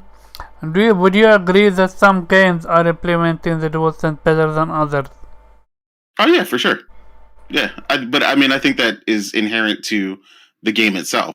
You know, some games have way more stuff going on than others, so they have more chance to use it. Like I don't expect, I don't expect, in Gran Turismo for it to be any more than the gas and the brake. Like there comes a point where you can overdo something, and like you don't want your controller shaking the entire time you're trying to drive a vehicle. Like that would be annoying. So they got to be careful with implementation like that. So yeah, I think some will use it more than others. Some will use it better than others. But like I said, that just depends on the game. Like the whole thing with the rain in Returnal. Well, that happens because it's raining in Returnal. It doesn't rain in every game that we play. So That's a great point you make, and I want to ask you like a follow up or lay out a statement and tell me if you agree. I think perfect implementation of the DualSense leads to increased immersion, but it's done so well that you notice it through your experience, but you also get lost in it to the point where you don't like really notice like, oh, my controller's doing this. Like it has to be implemented in such a way that it immerses you, but you don't like get pulled away from the experience it's trying to immerse you in. agreed. Yeah. Yeah. That's yeah. At all. I was really struggling to get that thought out, so I don't know if you're scooping what I'm pooping. No. I heard you. Yeah. No, I agree. That I mean, like you said, the perfect implementation when it's there, it feels great. People notice it just enough. Like, oh man, like obviously one big factor tons of people speak about, which the PC people were having a whole fit about with Metro Exodus and the different trigger squeezes and the way that it reacts when you hold the button down and it reacts like a machine gun and it moves and does all this crazy stuff. So I think like stuff like that is perfectly well done. And then like you said, it just doesn't as long as the controller's not, practically jumping out of your hands, like I think they can do a lot with it. So yeah, like you said, like the perfect implementation is one that increases immersion but doesn't pull you out where you're like, okay, I feel like my controller's having a fit and I gotta turn it off. Which I think is definitely a factor for multiplayer. For me, it became very natural in the tunnel. Like, yeah, I felt it, yes, it was there, but it was never once overbearing or remind me, oh yeah, this is a new controller, and no, it just became like a second skin for it. Multiplayer? No, I don't play multiplayer. Yeah, I played it with Gold Ultimate Legend. So when I've played multiplayer, I have turned it off. Like when you're talking like playing Call of Duty or something, I immediately turn it off. Mm-hmm. I tried it for like a hot second, but when you're talking about split second decision making and you flip in a corner and you forget to squeeze it hard enough because the trigger, stop thing is on, yeah, no. I immediately turn that off. It can't keep up with that type of multiplayer. It's fun if you just kicking it with the boys and y'all just in a private match or something, or y'all just kicking it and just whatever. But if you're really trying to be on your A game, yeah, you definitely gotta turn it off. Gotcha. Interesting. What's called? We're gonna move to the next topic, which I actually wanted Akira to break it down for us, but he's not here, so maybe either I can't really break it down because of my bad hearing. I might have heard something wrong. So maybe cheat code about PlayStation making move. Are you aware what's happening or no? I've been in some spaces. I don't speak from any expert standpoint, but based on echoing some of the things Akira was saying, based on the fact that Sony has been trying to get a $24 billion credit line, seems that there's definitely some big moves in the works because you don't get $24 billion in a loan from a bank and not have big plans. They already sent that money to 3 different law firms, right? That's my understanding, yeah, that there's 3 law firms trying to handle some acquisitions. And I heard that you only send the money when it's done. It's done deal. It's no longer a conversation. It's genuinely pen to paper moment. Yeah. But I think it's worth letting the audience know all of this right now is speculative based on some of the information that is public. Well, I need to push back on one thing. It's not a speculation that PlayStation is sent out money. That money is gone. That's not speculation. That's factual statement. But we don't as know. Well as the $24 billion credit line. Yeah, that's a factual statement. It's done deal. They already sent it to the three law firms. We have no idea what the plan. However, shout out to Prince. You know who I'm talking about. Yeah. Yeah, he caught a change in one of the people at Sony. It's no longer organic growth acquisition.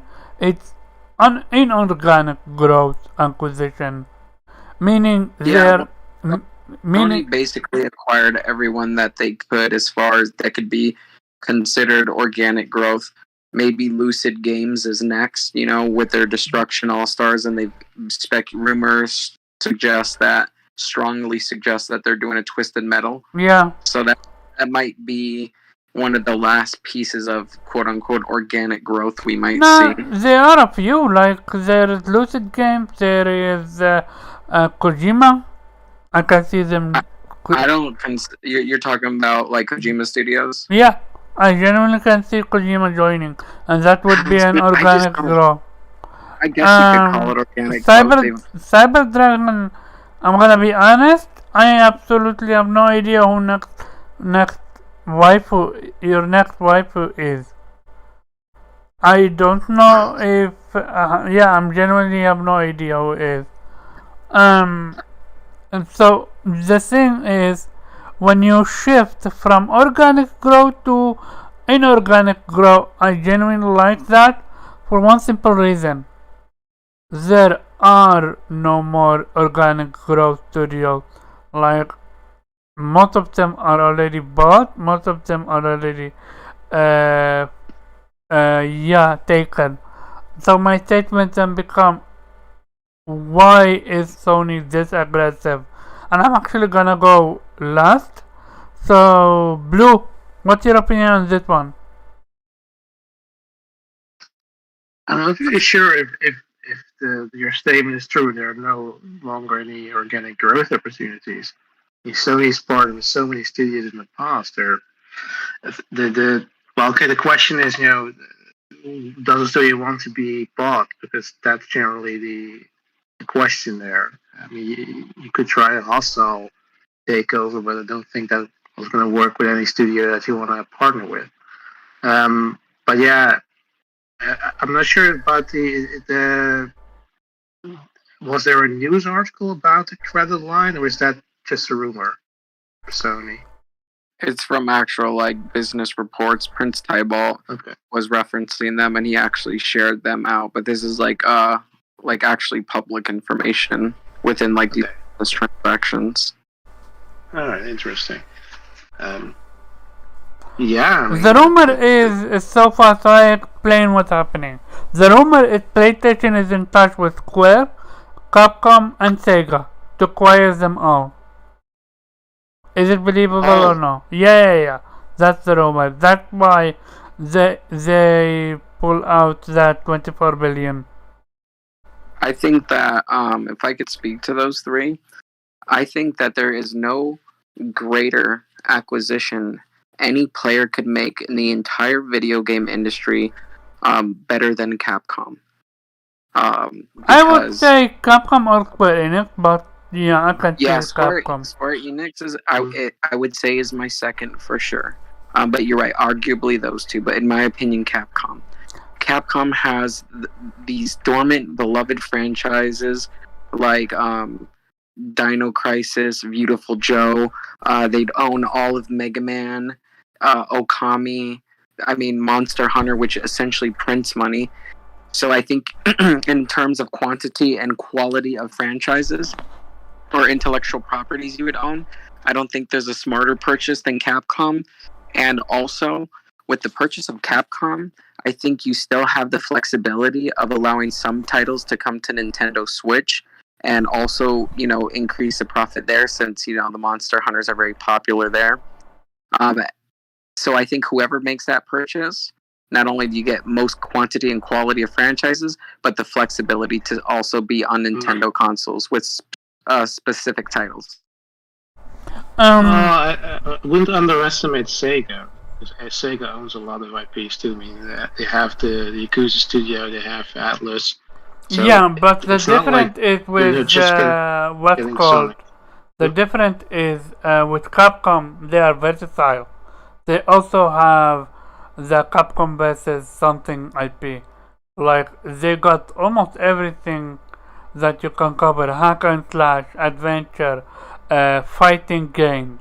And Sony just bought Evo, so acquiring games like games like Street Fighter would be monumental. But I think you're right. Sega does have an incredible library of IPs, and I think with Sega the same can be said. You still have the flexibility of putting some of those games on the Switch without the worry of it cannibalizing sales on the Sony side. So the same rules apply, and I was leaning towards my personal bias a little bit because there are some beloved franchises like DMC and Beautiful Joe and many others I could name, Mega Man, that just are so near and dear to my heart and have so much potential for revitalization right now. Sure. It's just that when I hear these rumors or these wishes, I always wonder from the perspective of the to be acquired party, because I always wonder, do they want to be acquired? If for example Capcom is, as you said, printing money right now with their franchises, they would be not only very expensive, but they might also want to fight this. They might not be interested in being acquired if they're very profitable as it is. So I'm always wondering if that Capcom has very good relationship with PlayStation. Sure, but enough for them to say, okay, yeah, buy us? Hey, if you're going to be under the PlayStation umbrella. I think everybody has a price. And I think a takeover like this is definitely will be more well received by also being purchased by a Japanese company. And that's, a lot of people have been speculating Microsoft wants to do acquisitions of Japanese companies.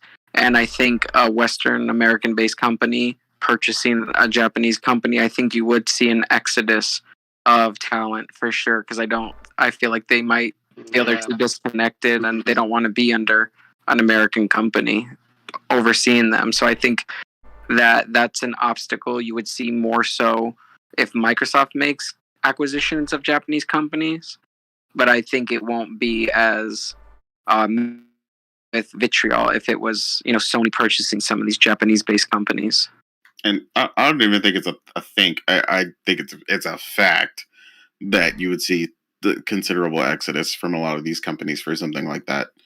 So, and in fairness sakes, I think it would be fair to say, and data would support, that a lot of acquisitions in general, just in business in general, you probably see talent leave. Oh yeah, for sure.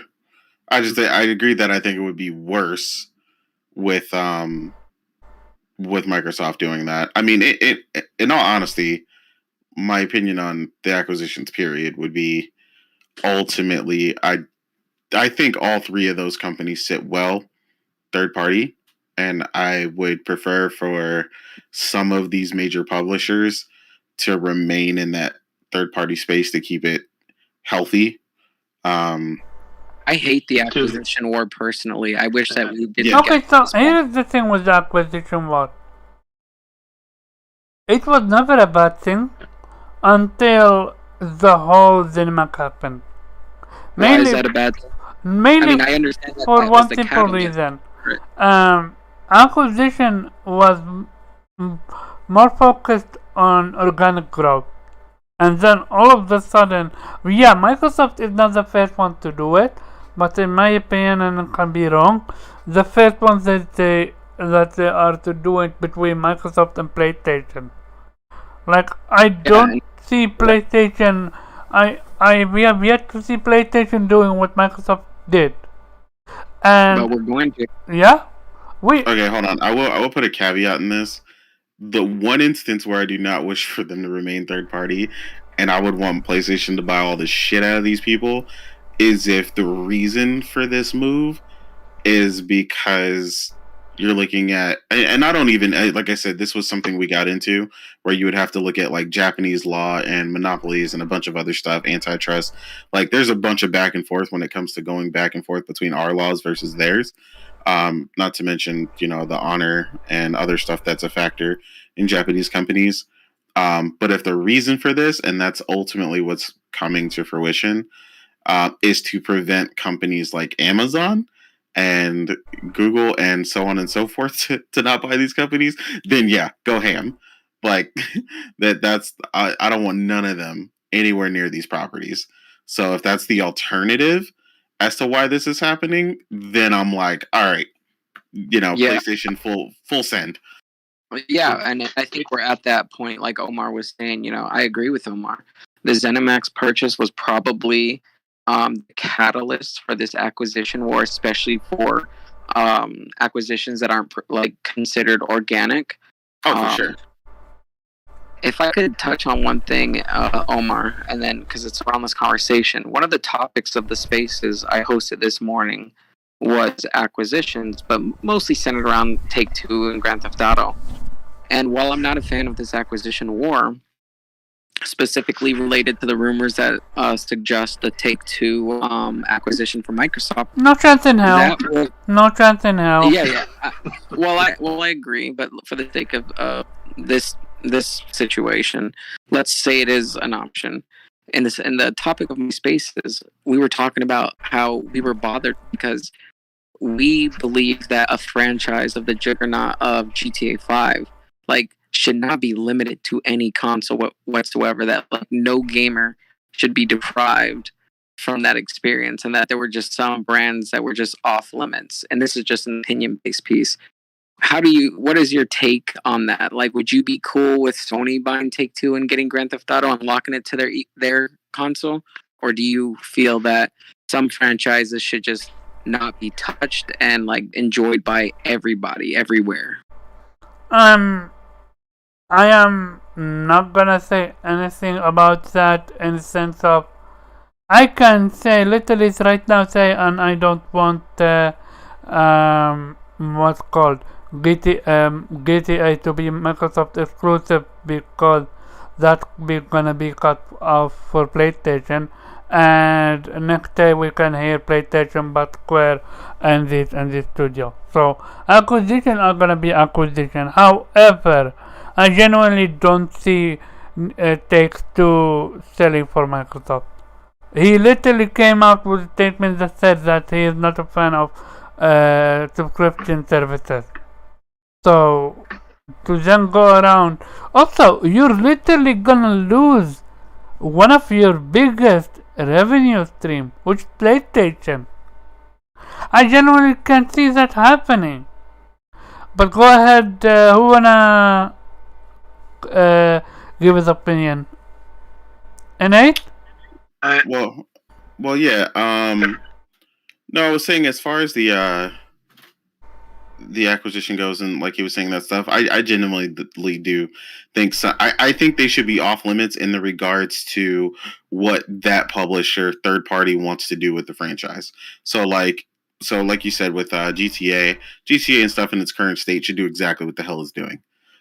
We should see GTA 6 and it should launch the way they've always launched it. And I think that it's healthy and it works for them.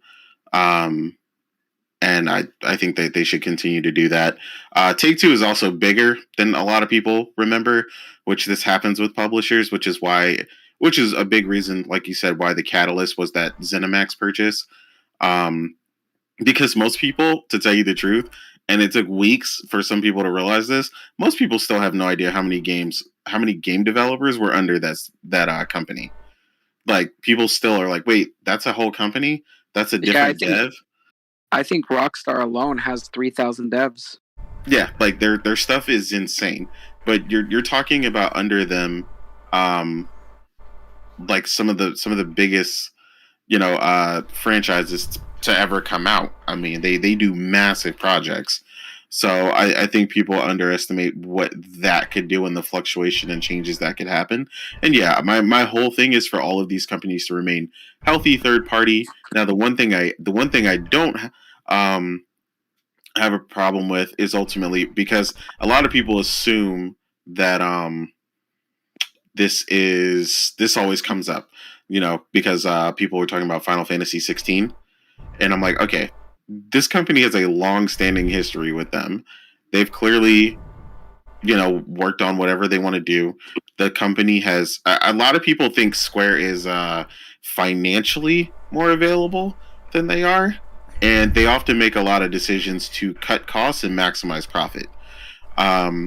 So Final Fantasy 16 coming out exclusively, at least currently, for PlayStation is going to cut initial development costs and maximize profit by putting it out on your highest selling, your highest selling franchise, or your highest selling fan base.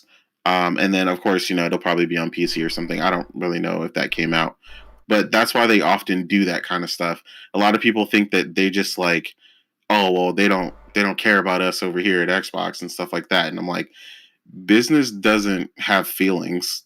like as much as we have feelings and we love franchises, and we want, some people are like, how come it's not over here and how come it's not over there? And people ask all these questions, but a lot of people don't want to get into the business side of it. It's all like, oh man, I feel like this or I feel like that.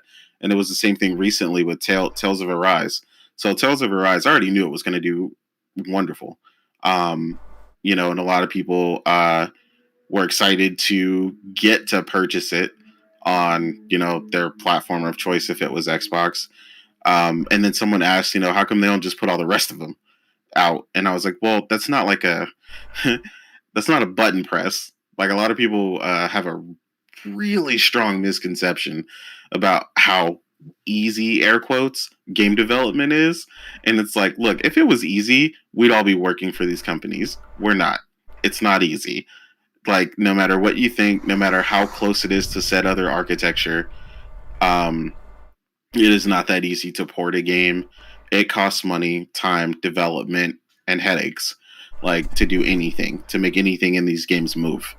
But yeah, I think ultimately, I think that's just too big. I wouldn't want to see it. I'd want them to all maintain their third party factor in all this going forward. But like I said, if it's at the behest of evading companies like Amazon and so forth, who I cannot stand when it comes to regarding properties and the way they've handled their current lineups, like Google with YouTube and Amazon with Twitch. If that has any factor in what they would do with these other companies, it would be a mess, and I'm not for that. So. Blue, did you want to say anything? No, they pretty much said everything I wanted to say. But yeah, just one thought. In the end, I don't think it really matters who purchases them, at least in terms of Sony or Microsoft, because if you buy a publisher that big, you're probably going to leave them, doing their own thing. And sure, you might get some games exclusive or not. That's always for debate. But I don't think you're going to see a company like that, being integrated into their studios. It's going to basically be their own division. So I'm not worried in that sense that if one of them gets bought, that you're not going to get the games you're getting currently. It's probably a matter of indeed, are some games going to be exclusive to one platform or the other? But yeah, preferably, as I said, I would love to see these companies being independent. But yeah, if the alternative is getting bought by Google or Amazon, then I guess that's the lesser of two evils if they get bought by an actual gaming company. Cheat code. Did you want to say anything? Yeah, can you hear me? Yeah, very well. Yeah. I actually had kind of contributed my piece to it, but I do agree with what was said. One of these companies buying them as opposed to Amazon and Google, I think, is the lesser of two evils. While I still hate the acquisition war, it seemed really nice in the 360 PS3 generation that console exclusivity was waning, and it felt more like the PS2 GameCube generation, where an Xbox One, where you could just play wherever was your console preference. During the PS3 360 generation, we saw Grand Theft Auto and Final Fantasy go multi-platform for the first time in actual multiple console generations, and I thought that was nice. But then with the next generation, we saw exclusivity re-emerging as a big thing, and in this generation, acquisition wars.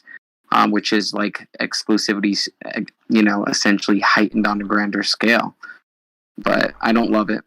But I understand like that ZeniMax purchase was the catalyst for it, and Sony can't sit back and ignore it, or they're going to get the carpet pulled from under their feet. Yep. So this is what happened. Yeah, agreed. Again, people need to understand one thing. Remember, PlayStation got fucked big time. They bought exclusivity right for Deathloop and Tokyo Ghostwire, and Microsoft went in and swooped the entire company. Which is a boss move if you really think Yes, about it. it is a boss move. I will agree to that. But at the same time, PlayStation can, I understand PlayStation most of the time laid back, don't do these big moves, but now they have no other choice. I have a question, and I don't know if anyone's knowledgeable enough Go to ahead. speak about it. But when an acquisition happens, like you mentioned, Ghostwire Tokyo and Deathloop, Sony had negotiated contracts for exclusive rights, and then Take-Two ZeniMax was purchased by Microsoft, and a statement came out questioning the exclusivity of those games, or timed exclusivity of those games. The statement I read was, we are going to honor all existing contracts negotiated prior to the acquisition. My question is, and I don't know if anyone has a legal understanding of this, were they legally required and obligated to respect those contracts in place prior to the acquisition, or was that a choice? No, it's not I'm a gonna go choice. with Innate. He No, is about. it is a choice. So with that sorry. being said, I guess I'm wondering why. I mean, Mike, I feel like that was a respectable thing of Microsoft to do at their own economic expense. But so in other words, I'm saying, oh, what a nice thing to do of them. But what is the motivation, you think, behind that decision? Because if Microsoft was really grimy and playing for keeps, they wouldn't honor those existing contracts. So why did they?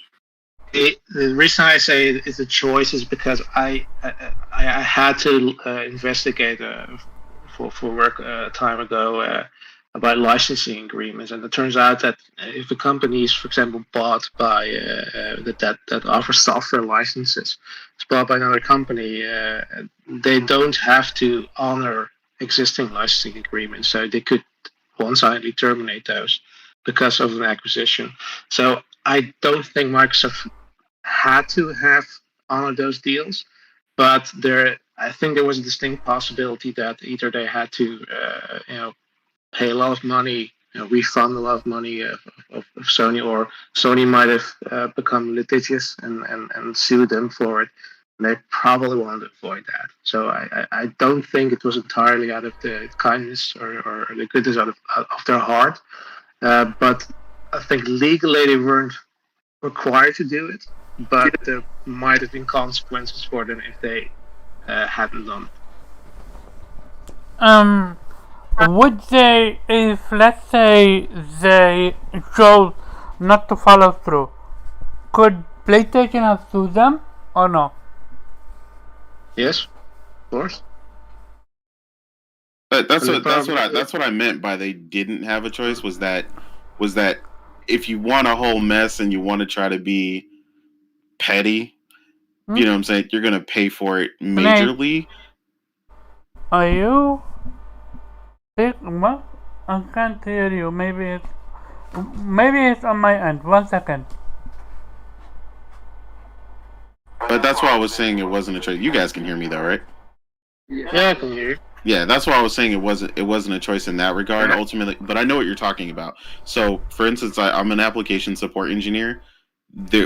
One of the things that my company did, they bought a application from another company that was basically liquidating each of like several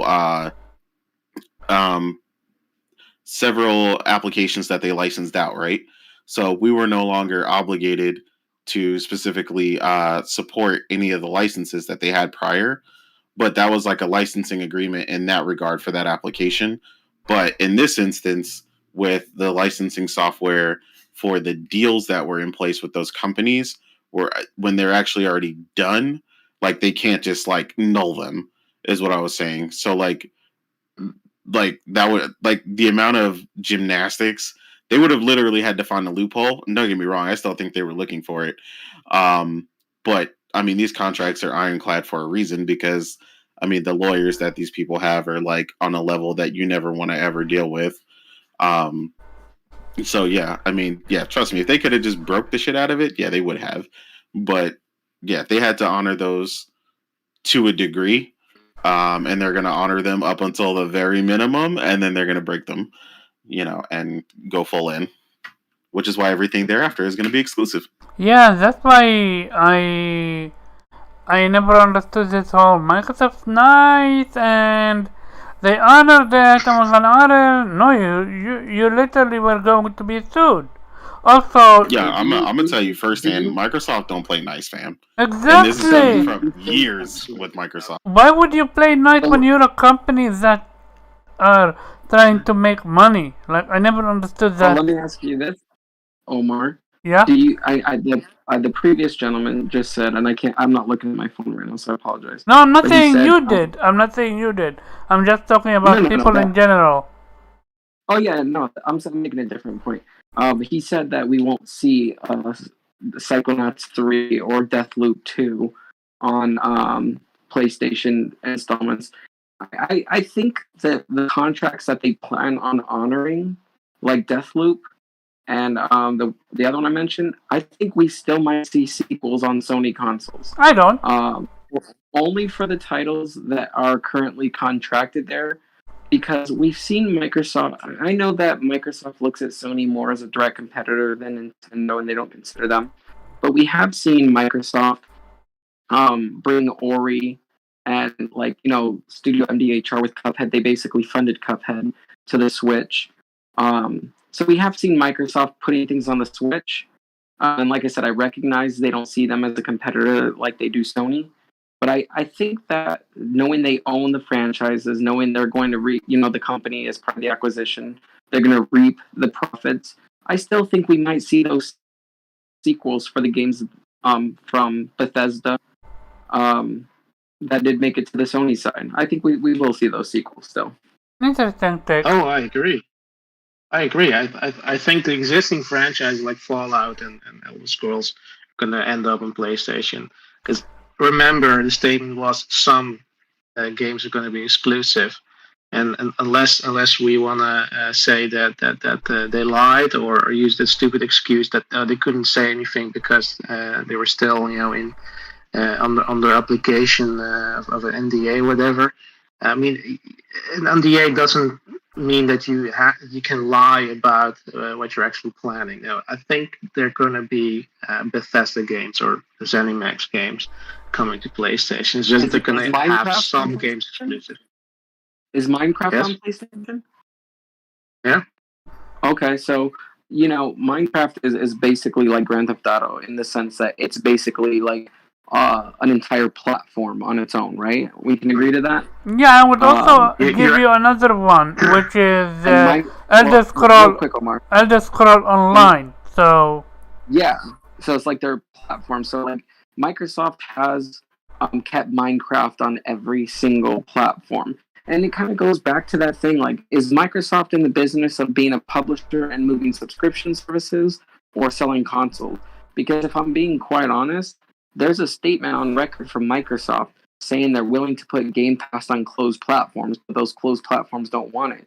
The closed platform would be a PlayStation 5, a Nintendo Switch. yep. So there's just clear indication that Microsoft is all about they're all about making money, generating revenue, and they see the revenue pipeline, I think, ultimately from subscription-based services and services in general, as opposed to hardware sales, because no one makes money off selling hardware anyway. We know Sony is right now, right off the bat, and Nintendo always does because they use cheaper components.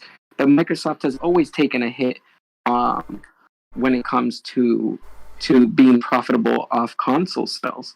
So, with that being said, Minecraft being the chief example, and Ori coming to Nintendo consoles, I don't think it's out of the realm of possibility that we see those sequels coming, or even bigger titles like Elder Scrolls coming. I just don't.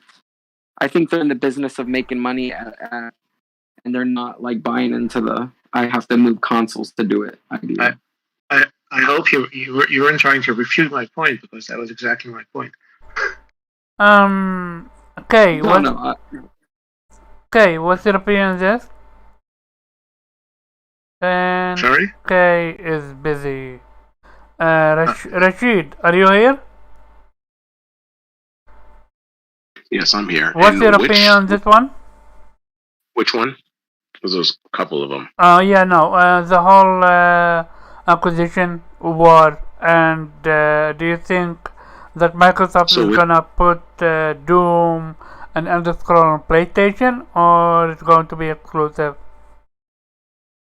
That's a hard one. I feel like they might make it exclusives, because I feel like that's where the deciding factor is going to be in the future, especially with Amazon coming in.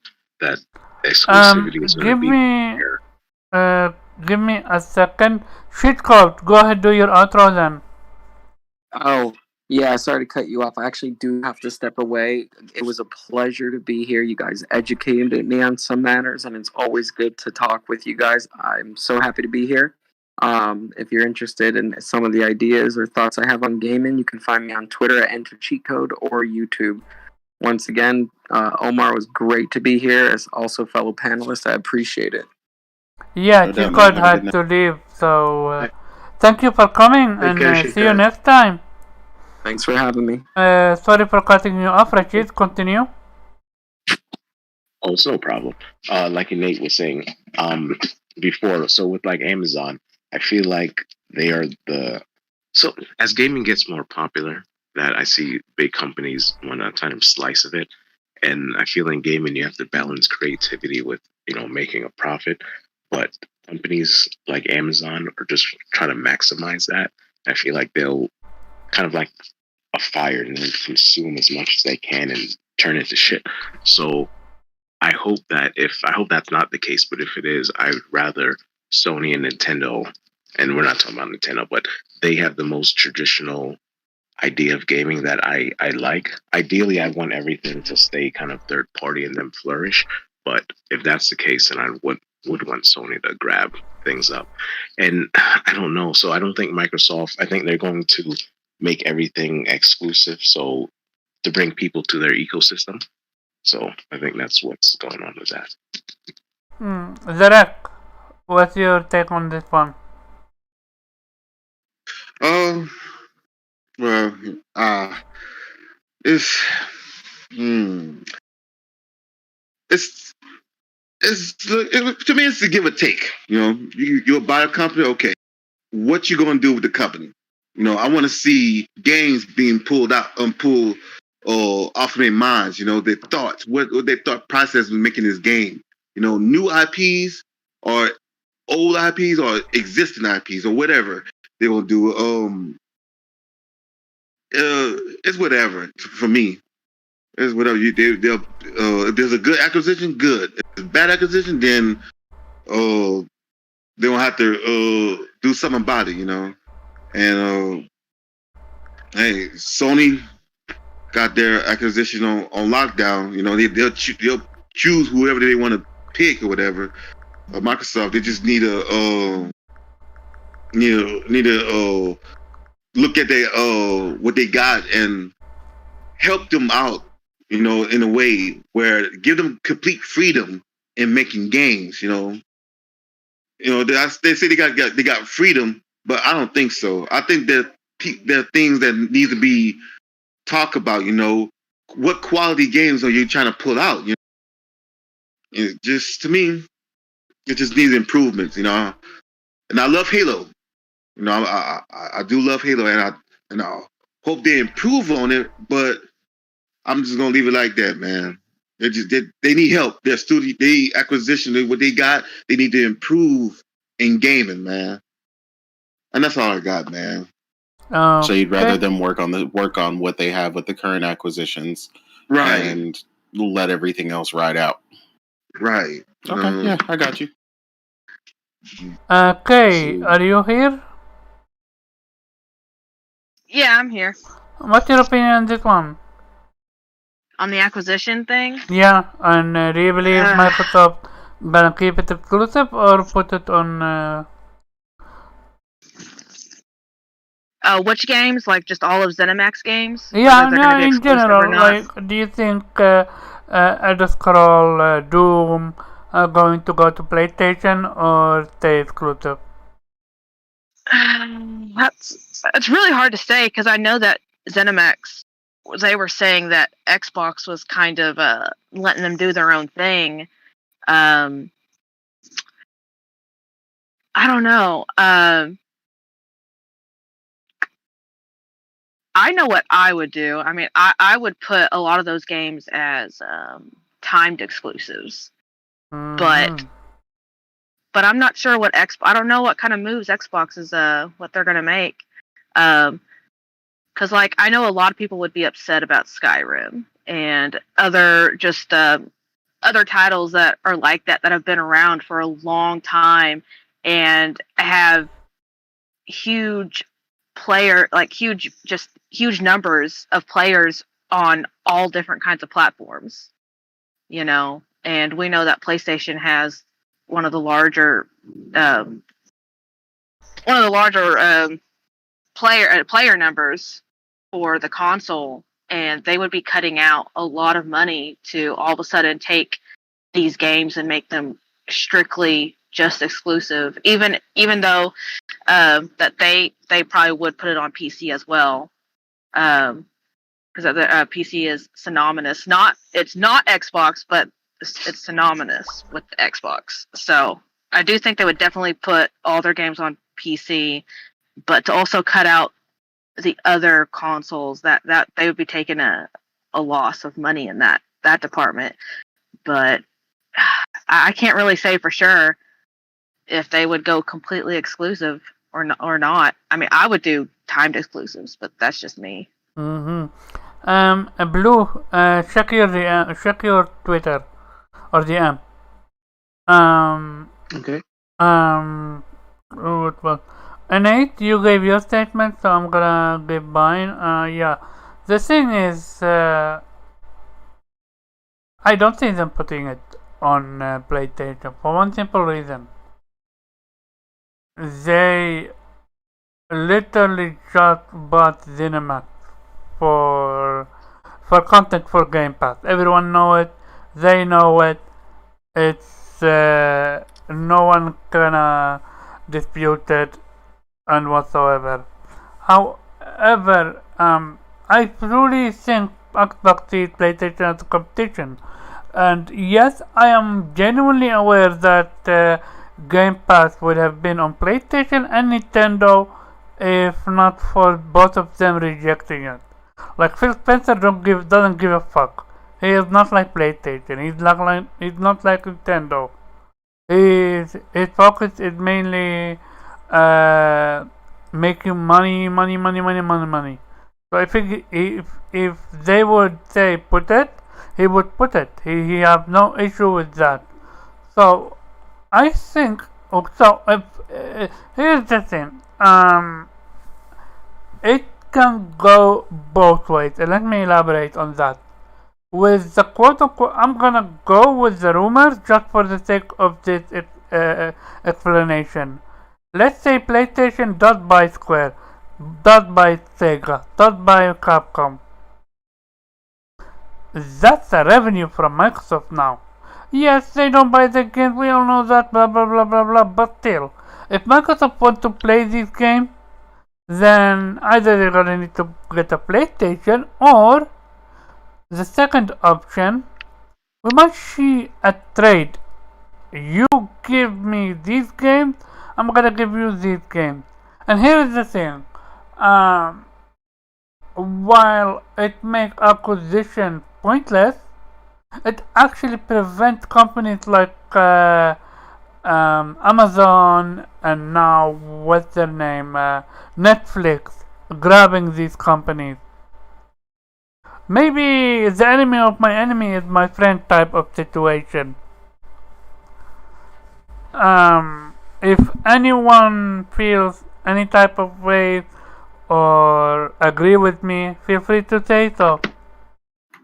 I mean, to what you're saying, what I'm saying, no, I know what you're saying. I'm saying with what you're saying, if the acquisition actually happened where they got all those three companies, number one, that would be like unprecedentedly ridiculous, but because that's an insane amount. They of have to. They have to. But they have to. Well, I'm saying all three though. That's insane.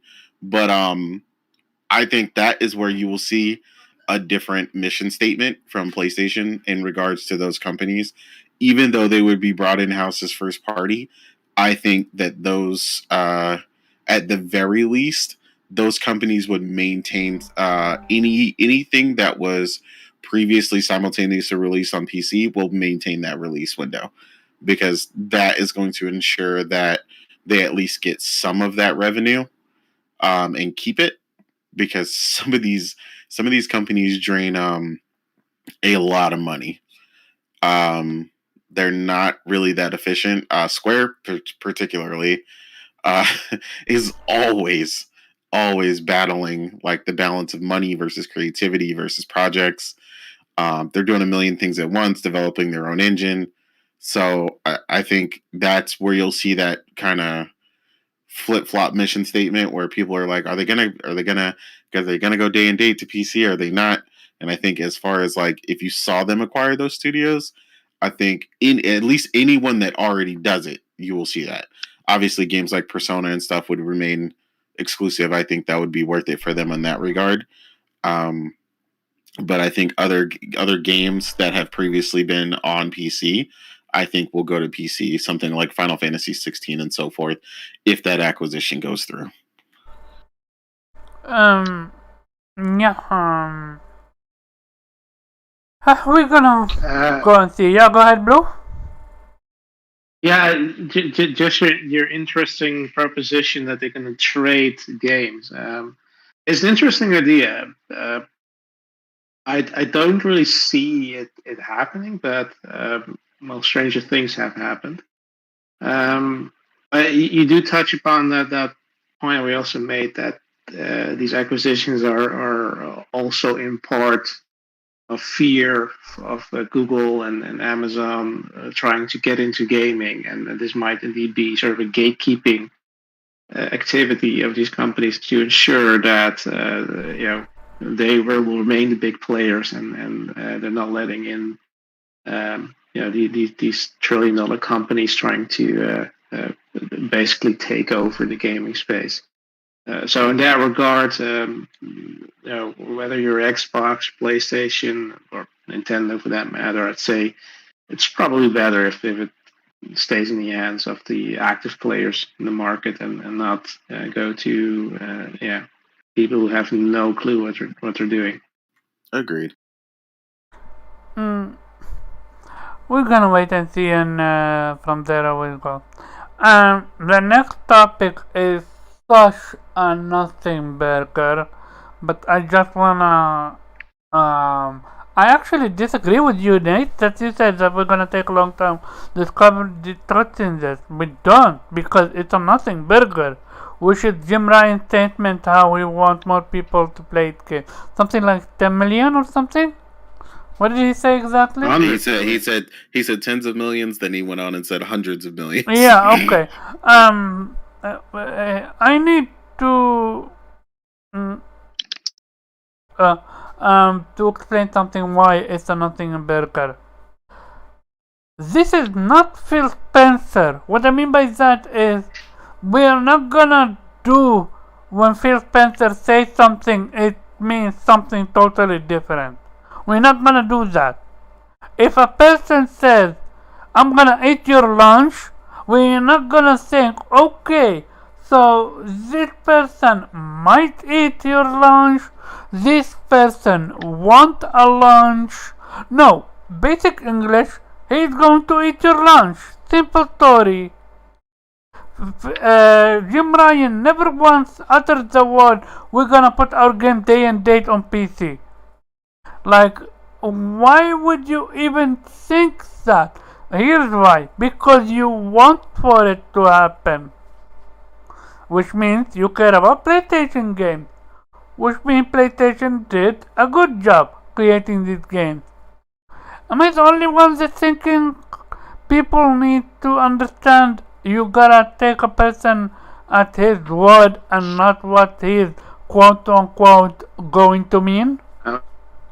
I know exactly what he meant. I read the article where he said that, and he didn't mention anything about putting games day and date on PC or streaming services. He was talking about the stay-at-home initiative. That was what he was referring to, because he's saying normally 10, 20 million people will buy PlayStation exclusive, and was hoping to bring that to more people, maybe 100 million.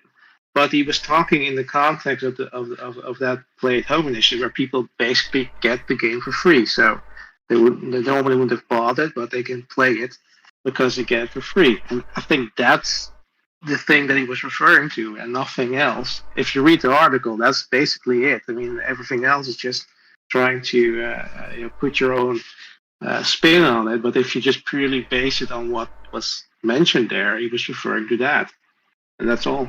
Yeah, I noticed it was tied to that statement, and people just immediately took it out of context and just like tried to run away with it. Very well. And but he was basically pointing out it's a good point. Like, let me show you what happens.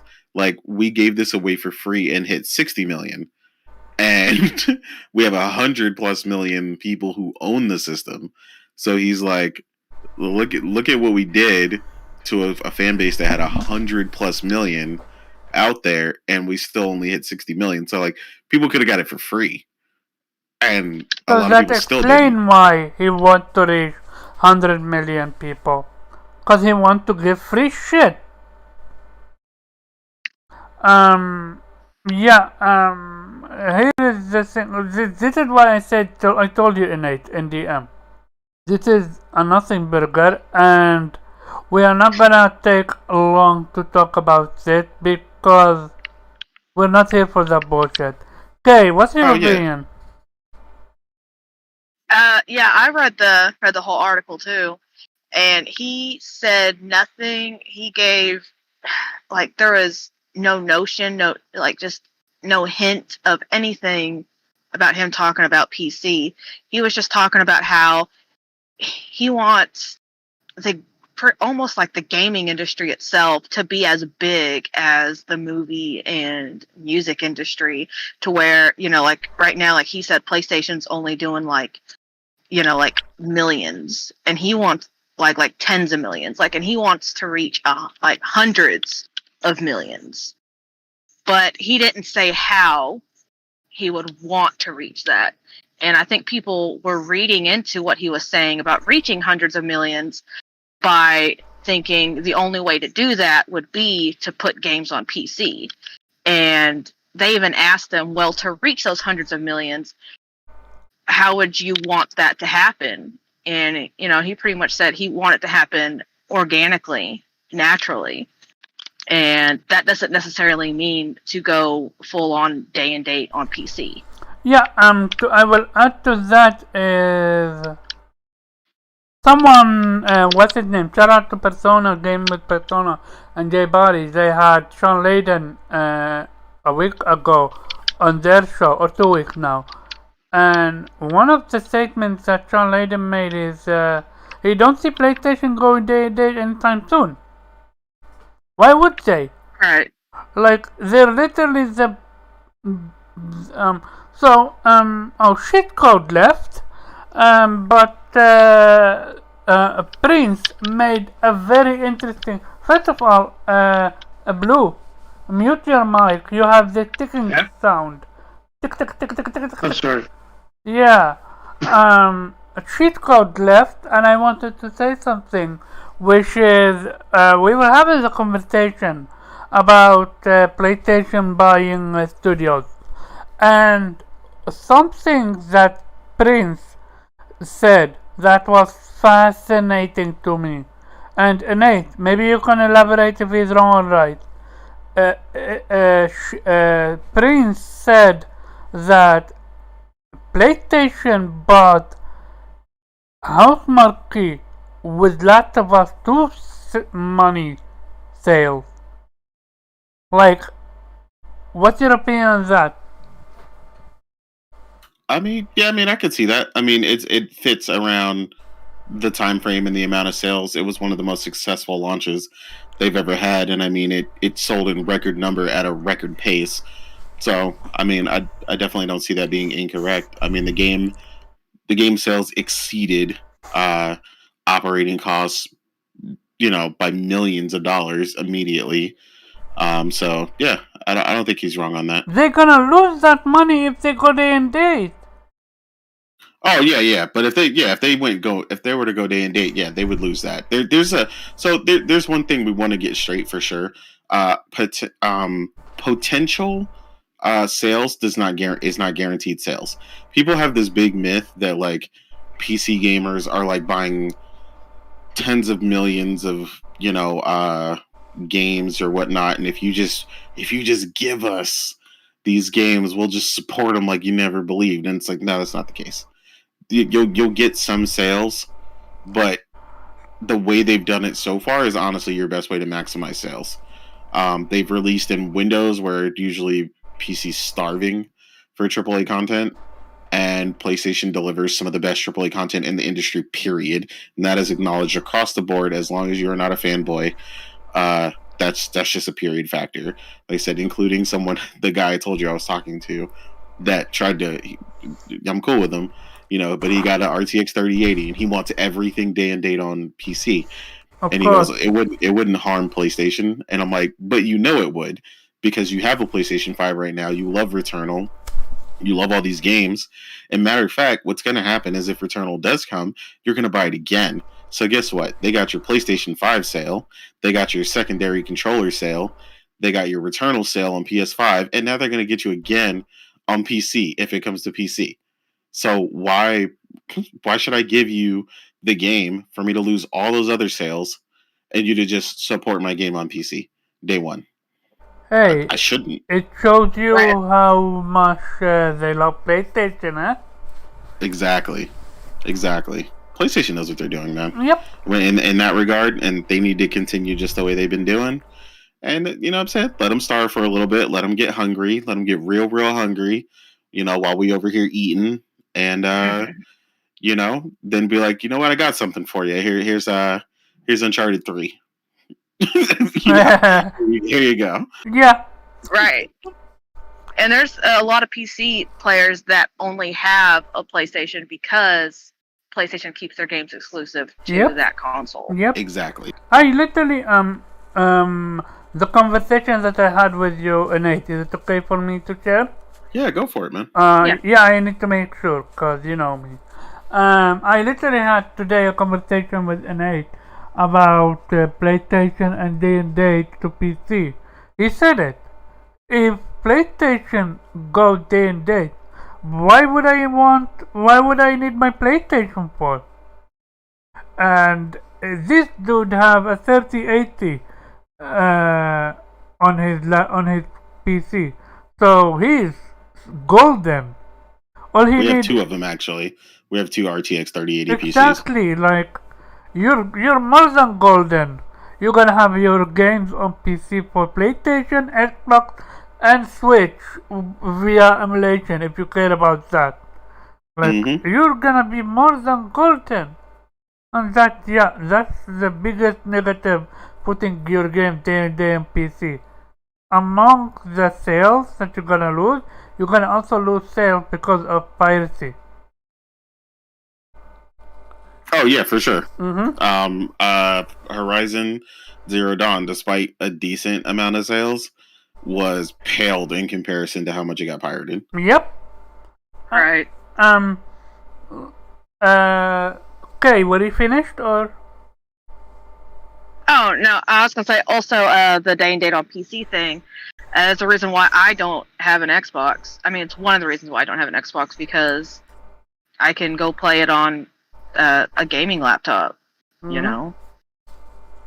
Not to mention, even if your laptop wasn't strong enough, you could just be like, "I'll subscribe to Game Pass for $1 right quick."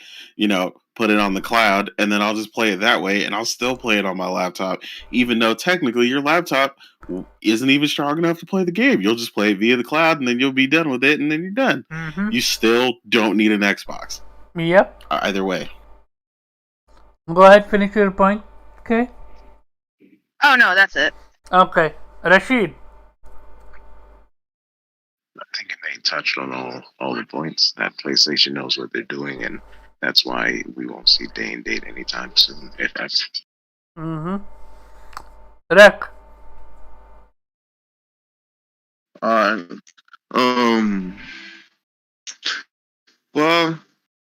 you know, we don't know what's going on when he's what he's talking about. I think man, they're trying to reach a lot of people. It sounds like Phil Spencer trying to reach what 1 billion gamers. It sounds just like that, man. But in reality, they're trying to reach a lot of gamers. I know PC, they're not all buying the games that was on PlayStation. Rek, hold on. Did you hear what Kay said? No, I was busy playing the game. My bad. Exactly. Let's explain it. Okay, go ahead and explain it to him. About what? About why he made that 100 million statement. Oh, earlier I had said that he was wanting the gaming industry, in particular PlayStation, they wanting it to be as big as the music and the movie industry. And right now they're only pulling about tens of millions of people, and he wants to reach hundreds of millions of people. And in the interviewer, I'd asked him how he'd want to do that, and he'd be like, and he said, like organically, naturally, but he didn't say anything about it having to be through PC to reach those numbers. In fact, he was mentioning about certain countries, and so I would think that if you were to read into it about what he was saying, not to think about PC, but maybe he's talking about reaching countries that aren't necessarily big into gaming right now, but those countries are big into movies and music, and gaining more numbers that way. Oh, okay. Okay. Now your whole point is gone out of the window, eh? Yeah. I'm sorry. I was just playing Unity. We're gonna have a conversation about that later. What's your opinion then? Well, I mean, if he's trying to reach, then you have to go to countries that he don't sell to. I mean, that's the only thing I could see. But if he's not giving out, what he's trying to do, but also, I forgot about that mobile. Maybe he's trying to reach mobile. You know, because they was talking about that. this year, last year. I mean, And- there's a lot of different strategies they're going to implement. I mean, Yeah. one thing in particular that's going to at least bring a lot of people into the fold as far as communication goes, at least, is in 2022, Discord, which we're all talking in right now, of course, is going to be integrated into the PlayStation Network's party system. Right. So, Discord is the single most impressive chat program I have seen in 2 decades. And that says a lot because I've been on them all, TeamSpeak and a bunch of other stuff. So I think that alone is going to bring a lot of people into at least into the conversation, and give people more of a chance to be even more curious, and be able to speak to a lot of console only gamers. A lot of console only gamers exclusively talk to other people on consoles, unlike us who are talking on here. The majority of people I talk to on Discord are PC gamers. They often have an alternate console or something, but not people who are exclusively on consoles. So I think the meld of those two worlds will increase the sales on their own alone. And then, like you said, the mobile space with stuff like PlayStation Now being playable on there, or you can even do PlayStation Now on like I think it on a Mac or whatever. I know I can do remote play on my girlfriend's MacBook Pro because I took it to work with me one day and I played one of my Gundam strategy games from work on my remote play. So I think there's a ton of different ways they're going to go about it that way. That'll see something similar to the cloud. And I think they'll reach them that way. But I think ultimately the design is to bring people into the full-on console experience. And I think that's something that everybody forgets when all this discussion about the cloud and all this cute stuff happens. Look, man, ultimately I want to be in my room with the 55-inch 4K going in, with my headset, full-on gaming experience. And nothing can replace that. Mm-hmm. And even if they go through PC, they don't have to do the day and date way. They can just, like what they've been doing is putting their top exclusives like years down the road onto PC, let PC players get a taste of that, and then say, hey, even though, it's an older title, the next one's coming out, or now what our games are like, come over to PlayStation because that's where you can get them on release night. They don't stop you for one simple reason. PC gamers, never gonna go to PlayStation. They are PC gamers for a reason. They don't care about console, and if you're genuinely not open for a console, then you're not gonna be drawn. PC gamers, I don't know if you know, they are capable of waiting. They would wait entirety just to play your game on PC. No, I agree with you. I'm just saying from their standpoint of how they're looking at it. Okay. In the interview with on Persona and Jay Barry, when they were talking to Sean Layden, that's pretty much what he was saying. That's how they were looking at it at the time that he was in PlayStation. It's very fascinating that even they can see it how it not is. How, that what I just explained. Like, you would need to have an analyst, something like that, to look at PlayStation and say, hey, look dude, I know what you wanna do, but that's not how things work, and it's not a smart thing to do. Like, come on. No, yeah, piracy is rampant. Exactly. With PC over there. Also, they're known to be waiters. They are known to wait for their game. Which is why I find it weird that PlayStation didn't even pay attention to that.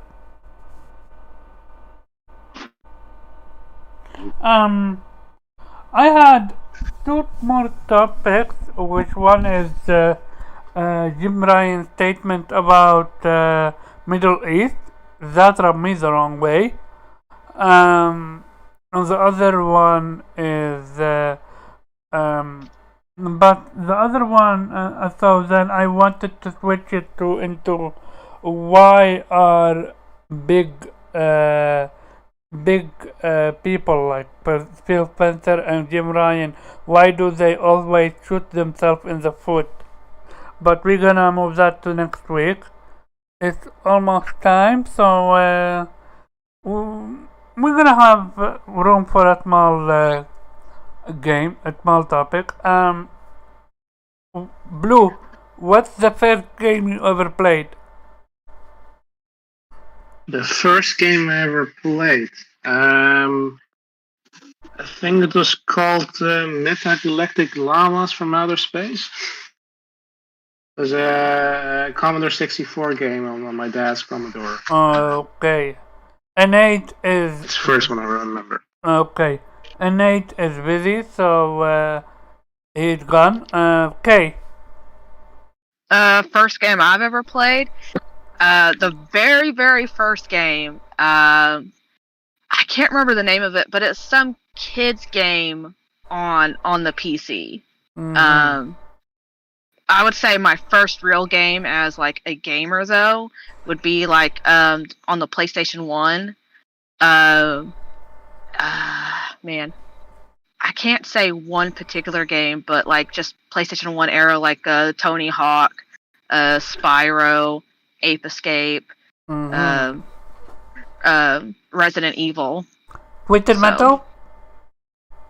I did not play Twisted Metal. Boo! I'm about to boot you off right now. I was poor. Leave me alone. I was lucky I had a PlayStation. Fine, you get to stay. Rek, what's your first game? My first game was on an IBM computer. It was called Voodoo Ninjas. Mm-hmm. It was a 2D side-scrolling game, very hard, very challenging. This was during school or whatever, and so we had time. Certain class periods had this game, and we just get on it. But on consoles, I could say Sega Genesis, because my brother had one for Christmas, and so I didn't touch that until later on. When I was like, maybe 6, 7. And so when we got the PS1, it was, I think it was Army Man 3D or was Small Soldier. One of those two was there.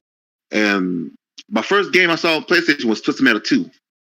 And so we ended up getting that. I can say, man, it was so many games, man. First PS1 game had like over 15 games on a demo disc or whatever, and there was some secrets. There were demos like Fighting Force in there. There were Armored Core. There were Intelligent Cube. There are all kinds of games, man. We tested, tried out Crash Bandicoot for the first time, and yeah, it's a lot of games. But I tried Nintendo. I did try Super Nintendo as well. Tried Mario. Still to this day, I've never beaten Mario. But I have beaten Streets of Rage on Sega Genesis. That's about it, man. I played a lot, man. No problem. Kid. Rashid, what about you? My first game was called Kung Fu on Nintendo. It was this you just walk left and right and Kung Fu people. For the PlayStation, it was a game called Jumping Flash. I don't know, you're like this in this robotic rabbit thing and jump from platform to platform. Mm-hmm. And I might have played something earlier, but I remember Kung Fu as a little the kid. Kung Fu game, I remember it. For me, it was a game called Boulder Dash on the Amiga 500. My uncle gave it to my father, and from there, Nintendo, then PlayStation.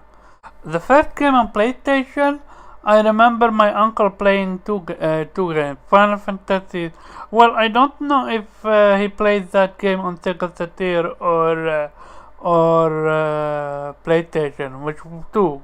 One Final Fantasy 7, and the other one Resident Evil 1. But if I would go, me playing the first game on PlayStation would be Crash Bandicoot. That's what I started. And Twisted Metal and Rayman 1. Like all three games are part of my childhood. This was a fantastic show. Aside from the technical difficulty, I might actually need to buy a new mic. A mic that doesn't get disconnected every time. I hate this mic, but I love this mic. I need to think about it. I might get a new mic. Yeah. Thank you for coming, everyone. Blue, do your outro. I'm Blue Rhizome or Leapshare from Twitter. And good night, I guess. Nate is AFK. K. Hey, I'm Kay. You can find me on Twitter. I just I just tell jokes and whatnot. I'm not a huge console war person. If I say anything, it's all jokes. I don't hate any particular console or platform. I just love games. So if you want to follow me, you can. Rashid. Hey, I'm Rashid. I just came out to hang out with Omar and a couple other people because they're good people. You'll find me on Twitter. I game, but I look at other things too, so I don't know if you want to do that. But that's pretty much it. Zarek? You can find me on Twitter, Wreckage89, or sometimes I'm game, and sometimes I post videos and the Wreck as well. So y'all have a blessed day, man. Thank you. Thank you, Buck. We're doing our best. As you can see, a lot of technical difficulties and stuff like that, but we're getting through it. I'm gonna give a shout out to our panel members that couldn't attend this one. Stone, she's sick, wish her to recover fast. Morgan had a family thing.